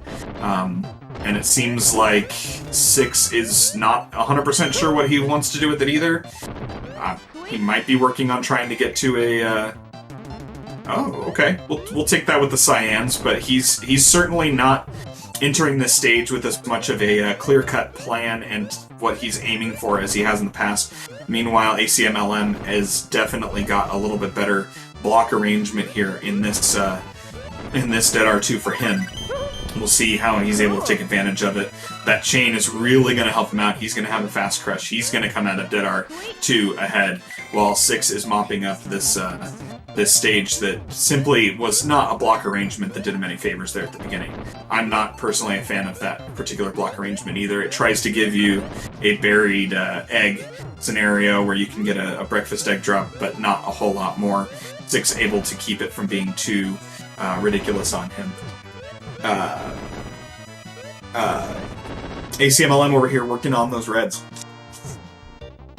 Let's see, is he going to wait for the red bomb? I think he is. Okay, luckily not... Cool. Cool. Luckily not too long. Over here. Let's see. Okay, that setup's going to work for him. Cool.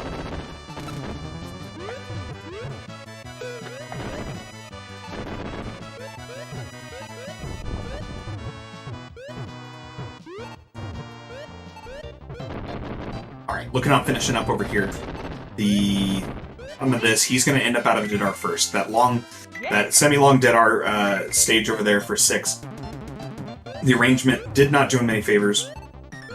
And he was able or he unfortunately lost a little bit of time. ACMLM was able to open up a little bit here. Again, we're talking less than a round difference here. ACMLM with those diamonds there, with the nice little chain to go with it. Working on... I think he's going to go for those yellows. Yes, he is. Okay, perfect. Dropping those over there. Not totally crushed yet. Carlton's just going to crush at some point here. And we have almost a full round lead. Again, a good arrangement for 6 and a bad arrangement for ACM, and this lead can totally evaporate, so we'll see what happens here. That yellow diamond. Ooh, look at that quick crush over there on 6's side. Like I said, a good arrangement can change that. This particular arrangement right here, we'll see what happens as 6 waits for a yellow. Got it. He's going to drop that red in there, get himself a nice RNG green diamond. He's got these blues he's working on. Nope, he's going down for the pinks down at the bottom. That's a crush. Carlton 2 is going down on 6's side even faster than on ACM, who's getting this set up. He's going to end up having to clear the board unless he gets a really nice arrangement here for a crush. But 6 has taken the quick lead again. This RNG is really just back and forth here as far as who's going to have it. Interesting block arrangement over here for 6 on Carlton 3. He's working his way into those cyans. And the incidental clear messed up what he was working on. Let's see how quick he can pivot.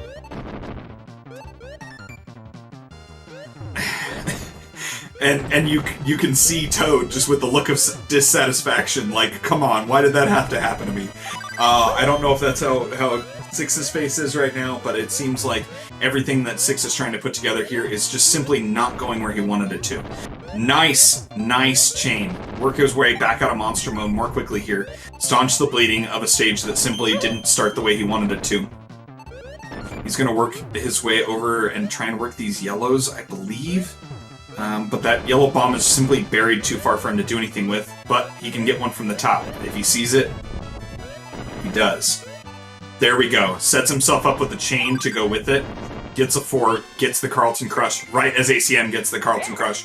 A bad arrangement for 6, didn't really matter. He made use of it, and they're within frames heading into the rabbit.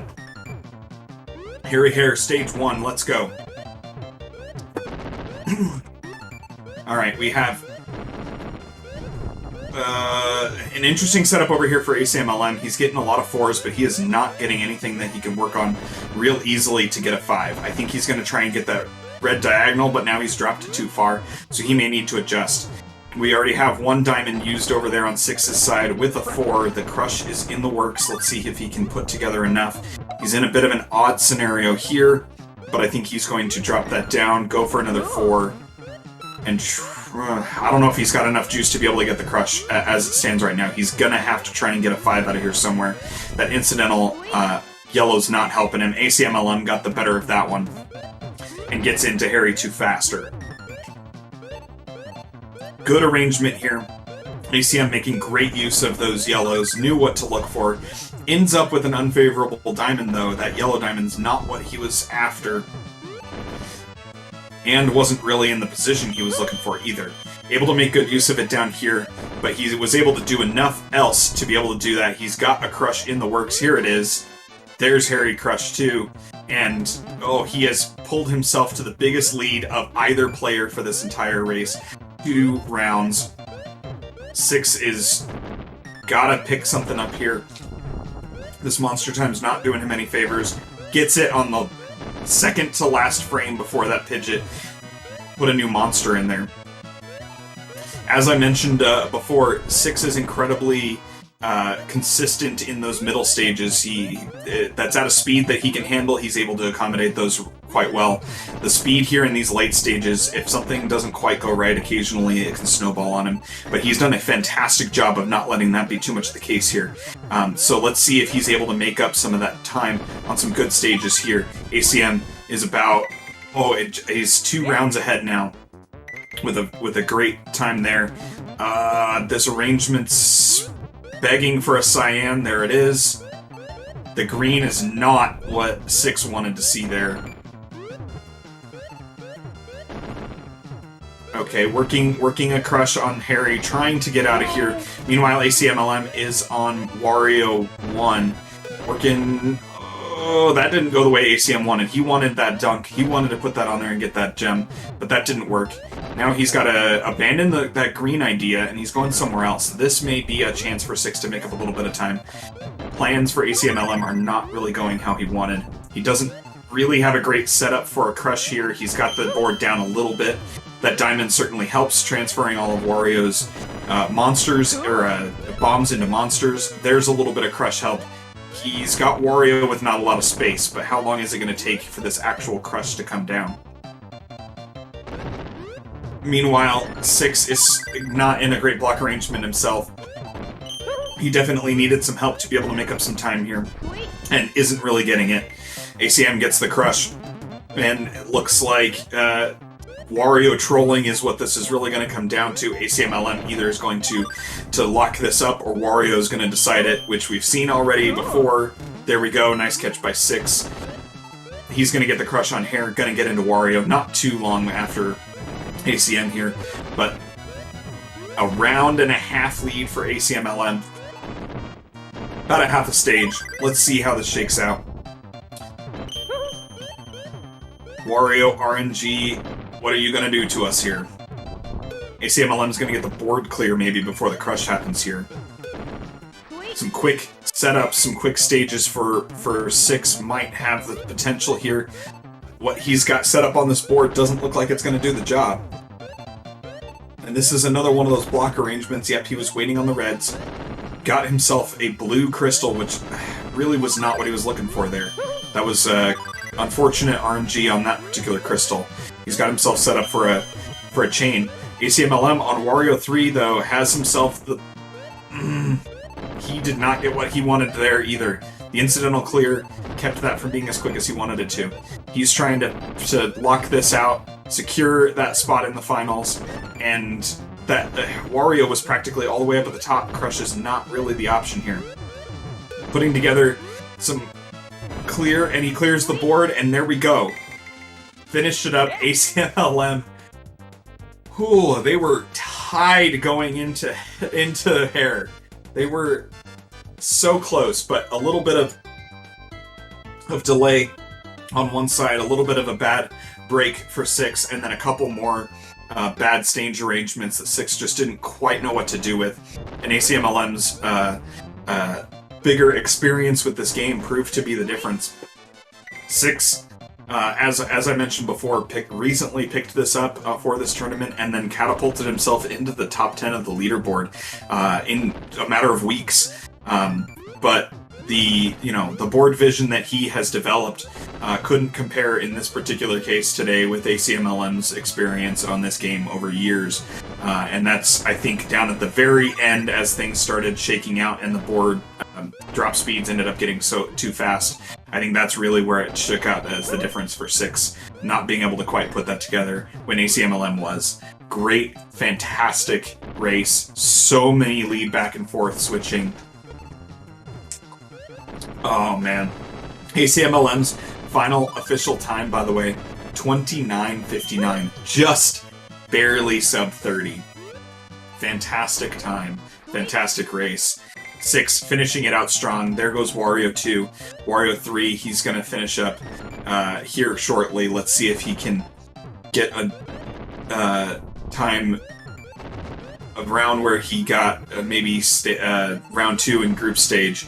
But honestly, this was on a crazy pace for him through Rabbit. Those last 2 stages, the RNG just bit him a little hard, and his improvisation didn't quite keep up with the speed of everything falling down on his head to be able to work with. Getting that diamond worked up here.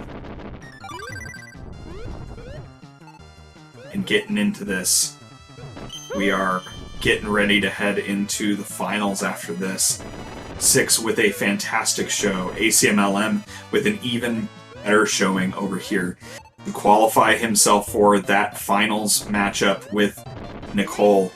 I Like Being Smart ACMLM is going to be our finals matchup.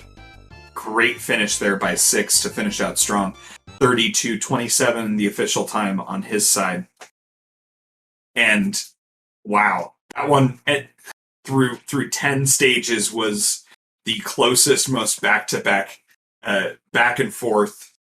Little differences were all that was making the difference there on that race. That was impressive from both of our runners. That was fun to watch. Oh, ACMLM, congratulations on advancing. 6, congrats on making this point, and honestly, like, you are a monster for how fast you've gotten at this game in such a short time. And when we do any future Woods events, anytime I look at that leaderboard, I'm honestly gonna never be surprised by seeing 6's name farther up that board. Thanks for joining us, and all of you watching, thanks for joining for these 2 first rounds. We've only got one more left, folks. The finals. ACMLM just qualified. Nicole has been sitting, waiting to take him on. So we are going to go to a brief ad break, get that finals match set up for you, and we will be right back with that. All right, everyone, welcome back. Here is what we've been waiting for. The finals are here. On the left, I Like Being Smart, the heavyweight champ, ready to put a beating on anybody and everybody and all challengers. And guess what? The challenger is here. ACMLM has really shown through the tournament today that this is not going to be a gimme. I Like Being Smart's going to have to actually put up a good time and work for it. And guess what, folks? This is a best of 1. ACMLM is proven that if even with a favored position, if Nicole were to slip up, ACMLM is going to be right there to be able to take advantage. Let's get to it.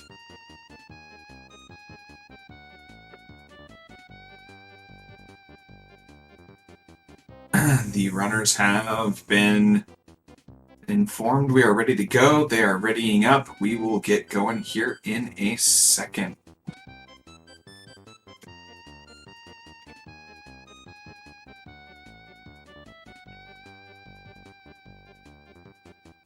All right, timer's going. You see that up there in the middle. We are going to take it away. Again, there's probably about a 6 to 7 second delay on that right there. Got it, yep, about 7 seconds. Alright. Our runners are heading in. I Like Being Smart has put up some amazing times so far, but has not really matched the times that she's wanted to. Let's see if she's able to put the burners on and really put forth the time she's aiming for. On ACMLM's site, some fantastic matches. The 2v3 match that he just won was certainly a one to remember and was a back and forth affair right up until the last couple stages. So let's see if he can put together, already having PB'd today to win that second group qualifying stage. ACMLM is no one new to the Wario's Woods scene, but maybe a little bit less familiar with Woods SNES. So the experience advantage on this particular format going to I Like Being Smart, Nicole having a long time, number 3 on the leaderboard on this. But if someone was going to take a crack at it, ACMLM is right there with plenty of Woods NES skills that translate over.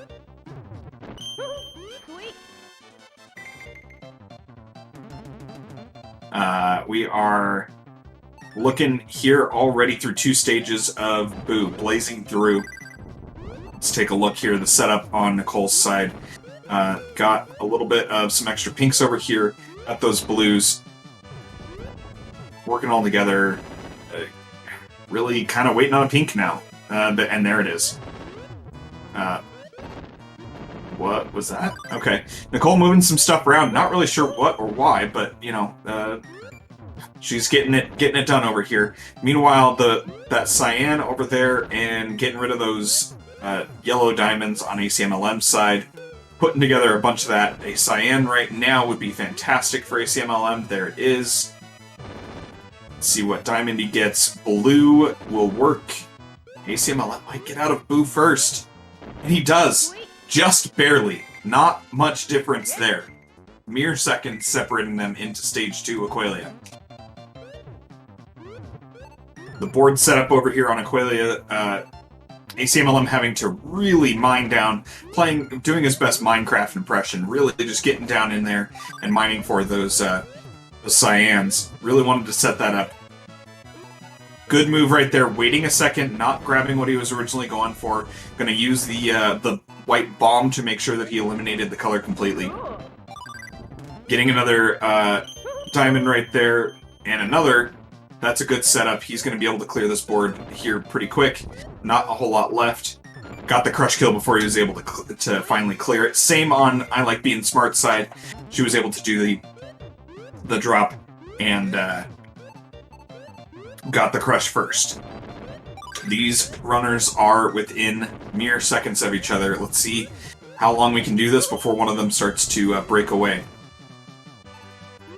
Setting up all of those whites there. We're going to end up getting a board clear pretty quick here from I Like Being Smart. Nicole just waiting on the bomb. She needs to get out of here. This will probably put her in a slight lead. ACMLM trying to clear out as much as he can over here. But a lot of this arrangement just hasn't really done any favors. Still making quick work of it, but not able to clear it out quite as fast. Waiting on that white bomb. There it is. Putting it down within a round of each other. Nice setup on those pinks from Nicole. Putting together that blue crystal was probably not the one she would have liked to see there, but she'll take it. Drop a few things over here. Waiting on a red, essentially, at this point. Almost able to get over there to that green. Didn't quite, and you can tell she didn't quite get what she wanted out of that. Still waiting on a red. We haven't had a red drop in quite a while. This is giving ACMLM a chance. He's clearing out, and he's able to clear Aqualia 3 first. Still no red. Bomb. And it had to wait until red was the only color available before she finally got a red bomb over there on Nicole's side. Able to get that cleared out during monster mode. ACMLM making some work over here, working on digging down into these greens, it looks like. Nope, looks like he's going for the pinks at the moment. Doing a good job of getting those pinks built up and getting into a diamond. Unfortunately, getting the pink diamond, probably the least one that he would have liked at that point. See if he can work with this. Cool. Okay, gets the pinks cleared off the board. We take those. A little bit of a drop. Looks like Nicole's definitely got a much more favorable arrangement on this particular block here. Yes, indeed, clears out Razor 1 first. And there goes ACM getting that all set up. That nice arrangement over there for I Like Being Smart. Got that diamond, got the blues. That was a nice one as far as the diamond RG goes. Nicole's working on something. There we go. Finally got the tech she was trying to get where you can do the jump pickup and put that bomb right where you want it to. Had to take a couple tries to get that one to work. Got those right there. Gonna get a full clear on this stage here momentarily and move on to Razor 3 first. But not too far behind is ACMLM with the crush. Got those pinks over there. I Like Being Smart's gonna run across the board, get herself that other one with the bomb in hand at about the exact right time. And that blue diamond is a favorable one for her there. Dropping this over here, gonna work on those greens, I think. She doesn't have a green bomb coming soon enough to feel like she can wait for it, so she's not going to. I'm gonna start working on some other stuff over here. But now she is essentially just waiting on that green bomb. There it is. Drop that over there. Probably pull a couple of these pinks. She may get a crush out of this. Sweet. Yeah. But ACMLM got it first. He's first out of Razor. Third in a row where ACMLM has gotten out of this slightly faster than Nicole has. Oh my goodness. Let's see how this keeps going. ACMLM's got a good setup, got that diamond out of there, got a good combo, chain, into those blues set up. Nicely done with another one. The blue diamond is going to be able to get him a quick crush on that one, and he's through Tad 1. Green diamond on Nicole's side. She's got that cyan set up. Right there. And she's going to end up getting a board clear here shortly. Nice 4 combo to another 4 combo set up right there for ACMLM. Got a low ceiling right now for Tad. Gonna go for another 4 with those yellows right now. He's really trying to lay it in for the crush. Another 4 with the blues. There's the crush kill. The diamond and chain over there on I Like Being Smart side. Gonna have a little bit of extra space there to work with. Is she, that was a 4 plus a egg. Yeah, there, we like those. Setting all that up, get that red bomb in there. She's gonna be able to clear this out pretty quick here as well. Make her way through Tad Rock 2 as well. ACMLM is somehow, some way staying ahead of Nicole. You love to see it. We want this close. We want this to be a good race from both racers. And ACMLM certainly putting it out there. He's finishing up this round here shortly. He's got all the bombs he needs now to finish out Tad Rock 3 first. Nicole with the drop from the whoa, and another one from the AI, just really filling that board on her. If she can get some of these diamonds out of here, she'll get out of here quick. But ACM's a lead. Let's go. 4 stages in a row that, honestly, ACMLM has been behind at some point during all 4 of those stages and still finished all 4 of them first. Like, this is such a back and forth affair right now. Good setup on those yellows. Got himself a cyan diamond, favorable. Those blues were good. I don't know if he's got enough setup here to crush, so he's probably going to have to go for a little bit slower, finish it out. That chain and the 4, that'll be helpful, but not going to finish it either. Go for the diamonds there, that chain. There we go. And he will finish off this side. Nicole putting together a little bit of a setup there. There's the crush setup. Okay, got Thak over on her side. Again, they are within a round of each other. It's not like either runner is making a chance to run away with this at this point. Nice setup on the yellows from Nicole. Got herself a yellow diamond. Certainly the least favorable for that arrangement. And the unfortunate yellow bomb that dropped right as she was trying to get that one out of there. Just could not get to it quite in time. Got a 4. Got the reds that she could set up here. Got the greens that she is setting up here. She's got a green bomb. There it is. Okay, she abandons the extra one to make sure she can get up there. Got herself some yellow diamond set up. Meanwhile, ACMLM finishing off Thack 2 right now. But the crush from I Like Being Smart got her through Thack 2 first. ACMLM moments behind. The red setup right here. I Like Being Smart does wait for the red. She knows she's got one coming. Gets a good diamond, gets a little bit of a break there, and then is able to set up the rest of this arrangement the way she likes. Let's see what she puts. That one right there, that nice little cross pattern for a diamond and an egg. And that's a really some looking one. Thack's definitely got a crush coming here, but she might get the clear on this board first. Looks like she will if she ever gets a blue. ACMLM's not far behind. There's the blue, there's the white. He comes out of Thack just behind her. But again, we are mere seconds apart coming out of another stage. Interesting arrangement with the kick. Got herself a yellow diamond over there on the side. Gonna bring the bomb over. Again, very smart move. Going all the way over there, spending the extra couple seconds to get the bomb, saving herself bonus seconds on the back end, making that a 6, lowering the ceiling, and making sure she cleared a color out of there. Because it looks like the crush kill's not happening here, and she knew it, but she was gonna board clear as quick as she could, and look at that, just blazing through there. And look at ACMLM.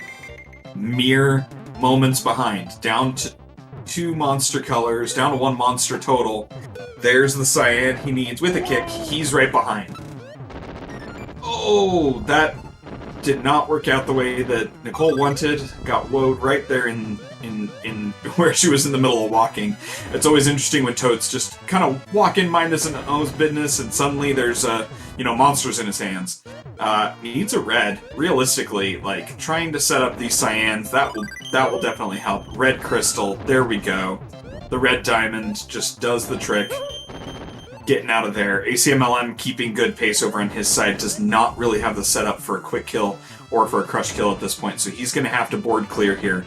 Goes for another 4.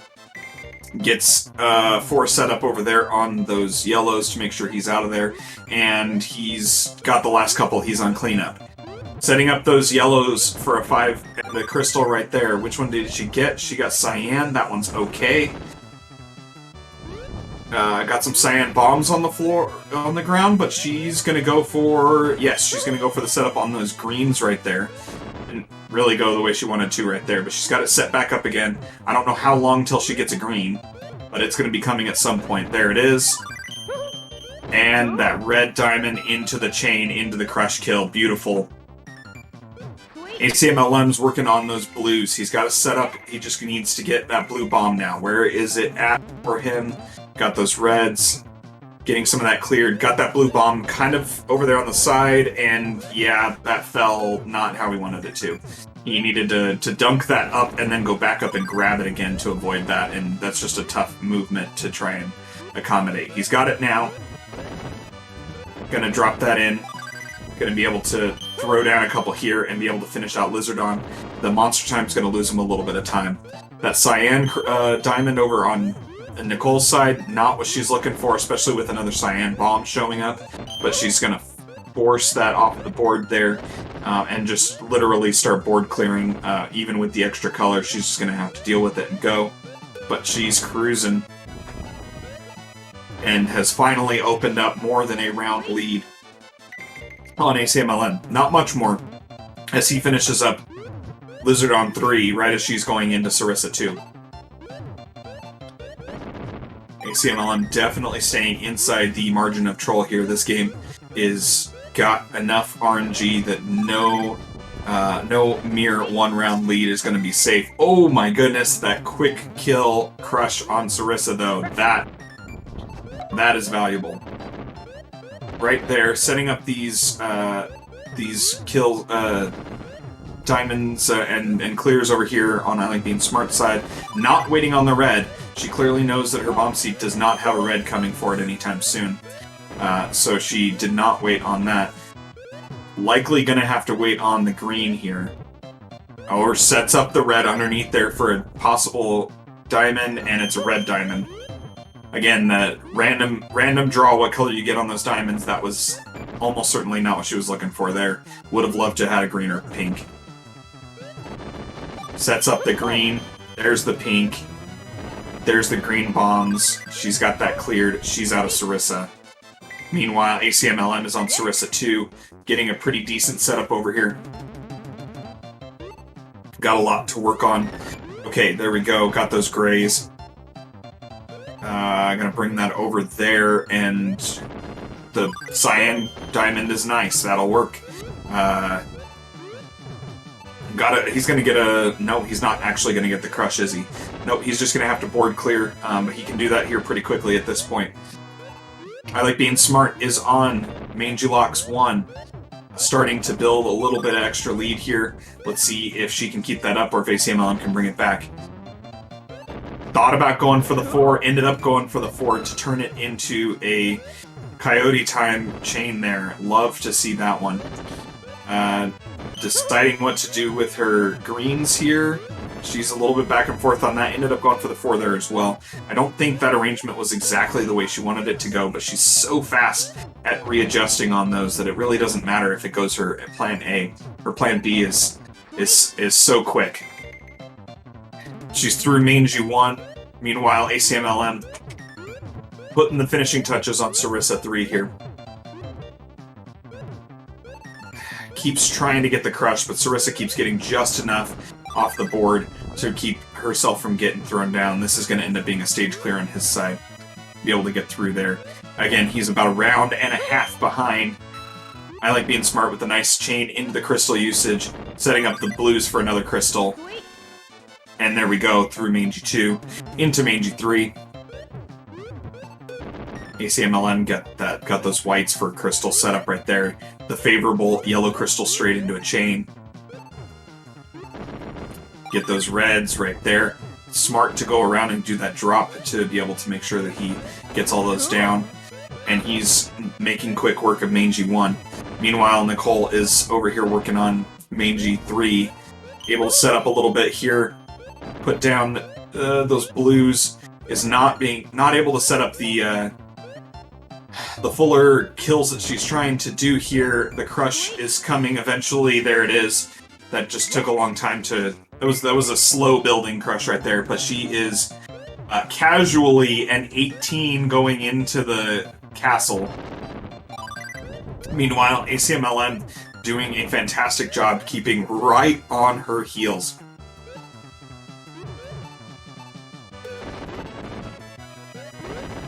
Get ourselves a little bit of a setup here from I Like Being Smart, but it's just going to have to wait for a red and a green, which in this Blom arrangement, there they are, finally. Got both of them set up at the same time, though. The double diamond, that crush is worth the wait. Wow, that ceiling just dropped right on Deadar's head, and that was over super fast. Setting up these reds on this side.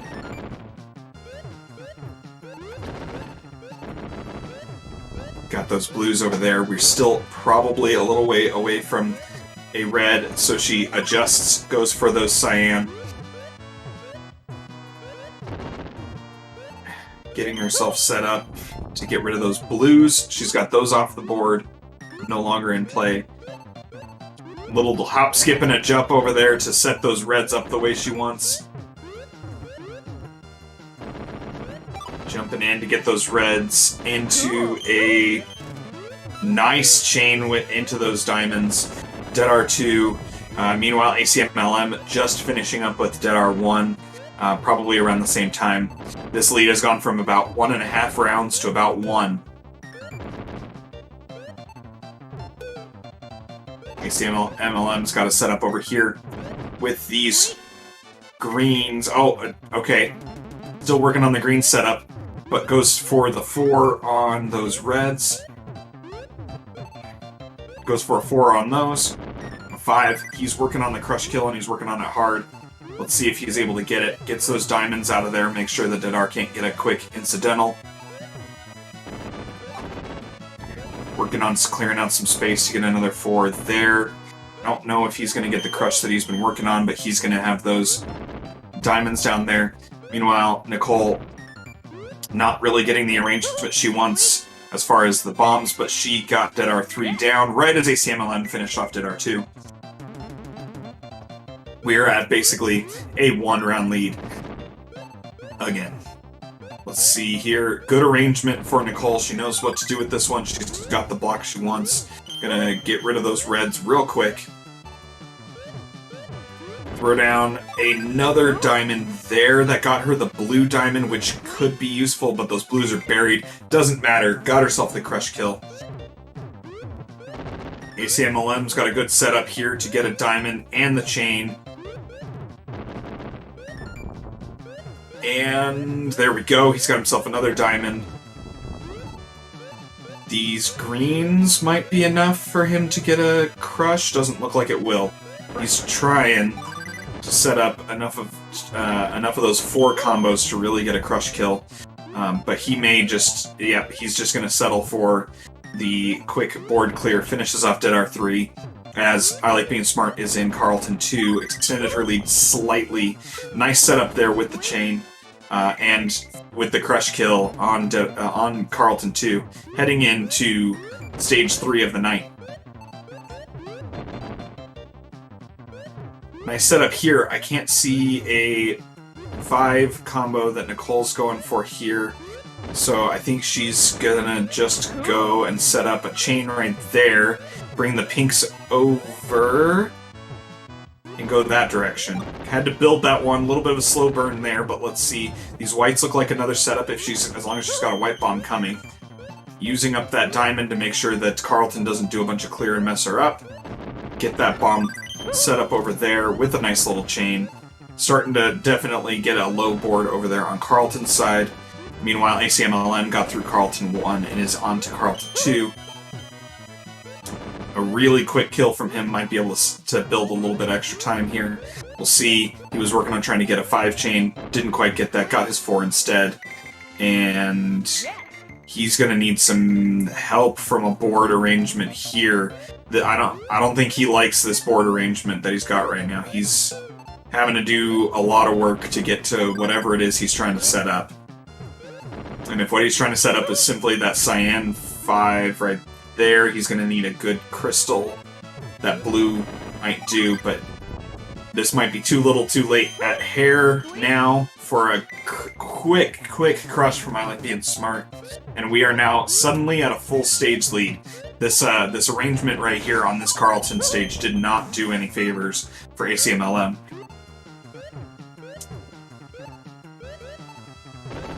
I Like Being Smart has the yellow setup right there. Favorable blue drop right there for the chain, for the quick crush. Here we go into hair 3. Arranging that using the cyan 4 right there to get that ceiling lowered. That first tick. Let's see how much more she's going to be able to get. She knows she doesn't have a red coming soon, so she's not trying to wait on that crystal. Setting up right there. She really has not found what she's looking for yet. But there we go. There's the 4. There's the chain. There's a 5 from the greens. She's got the crush set up now. Working on some of these pinks. The crush may take too long. She seems to be pivoting into just simply clearing. There's not really enough on the board at this point to go for the crush anymore. Made it, just barely made it over there for that blue. Otherwise she would have had to wait a whole another 2 bombs to get it. She's not going to end up in monster time though, so she's going to finish this one off. Finish off hair 3. Right as ACMLN finishes off Carlton 3. Out of the night, into the rabbit. And Nicole's out of the rabbit into Wario. This particular stage setup, she did not go for the reds. Nicole's got to have a inkling that she does not have a red bomb coming anytime soon. She's working those blues, getting those yellows ready over there. Still trying to maintain that stack of reds at least somewhat built so that she can switch it back over, but not really prioritizing that. Getting the yellow 3s, lower Wario stack a little bit. There's the green she's waiting for. There's a red, which she's only going to go for a 4 combo to lower ceiling on that one. There's another 4 off of the for the whites. That's really gonna lower that. This is the Wario 1 Crush. Here we go.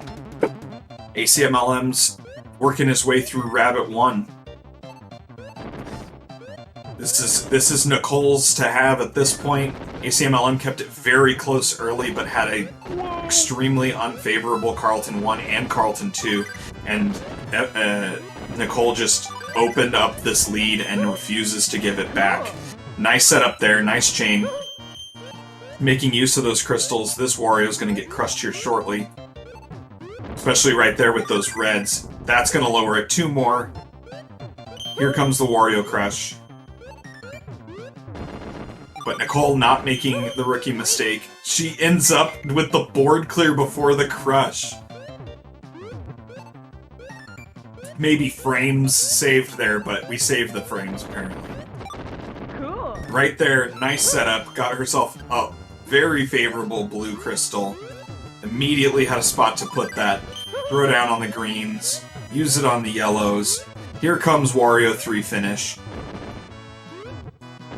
Instead of trying to go up there and do the diamond, she actually pivoted a little bit there. Switching over to this side. Working her way down on the reds. She's gonna board clear instead of crush, it looks like. She's only got cyan left, and here comes pink, and the oh, where's that pink bomb? There it is. And the finish, there we go. Nicole with a fantastic performance. Her actual slowest time of the day at a 26:54, but showing that when things didn't go quite right, she could still just keep plowing through and use that that game knowledge and be able to accommodate and improvise and make it happen. Meanwhile, ACMLM took a great page out of the book, the Underdog's Playbook right there, and made a point of being close enough to take advantage. Unfortunately, like I said, Carlton 1 and Carlton 2, just some bad board arrangements, a few small mistakes, and all of that just kind of snowballed on him. And he couldn't really make up the time once he lost it there. Nicole running away with that at the very end, but ACMLM having it very, very close back and forth affair, entering all the way through into the last 3 stages. Definitely into Castle, that was anyone's game.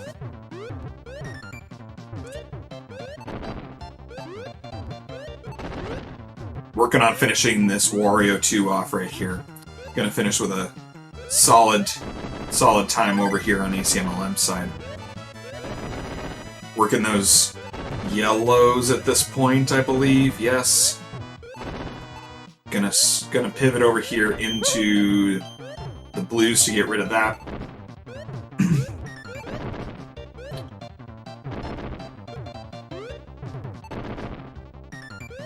Working on trying to figure out a way to get some more out of those blues and pinks that he's got in front of him, but in the end settles to just clearing them out, making room on the board.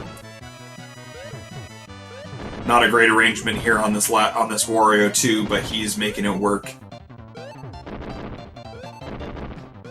Trying to make sure he's got a chance here into the, low 31, perhaps even sub 31 area with a definitely respectable finish time.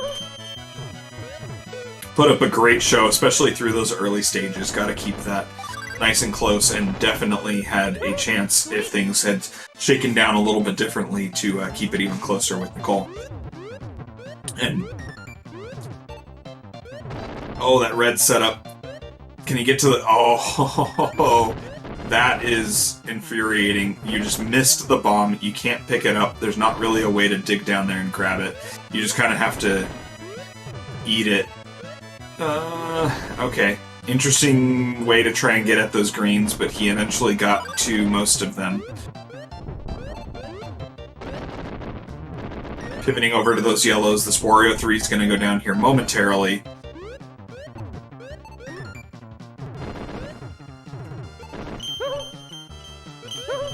There we go. We're going to get a board clear finish on ACMLM's Wario 3 as well. Little bit of minor trolling here, but not too bad. Nothing ACMLM can't handle. And we are going to finish up here shortly. There's that.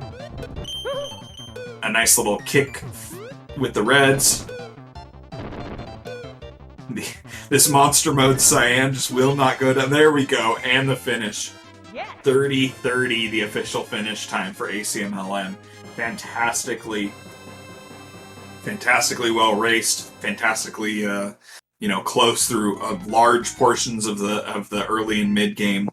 Again, we couldn't hope for a better race there. A couple unfortunate RNG, a couple small mistakes, and that's really what separated a large part of this race. Congrats to ACMLM for making the finals here, and big congratulations to I Like Being Smart.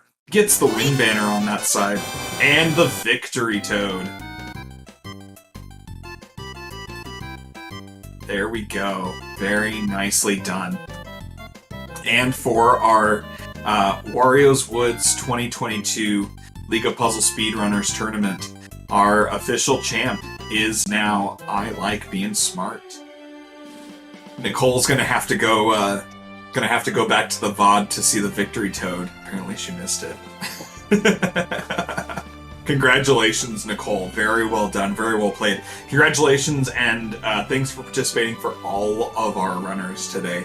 That was a great tournament, and we will definitely be doing more of these style of one-off minor type one-day tournaments to showcase some of our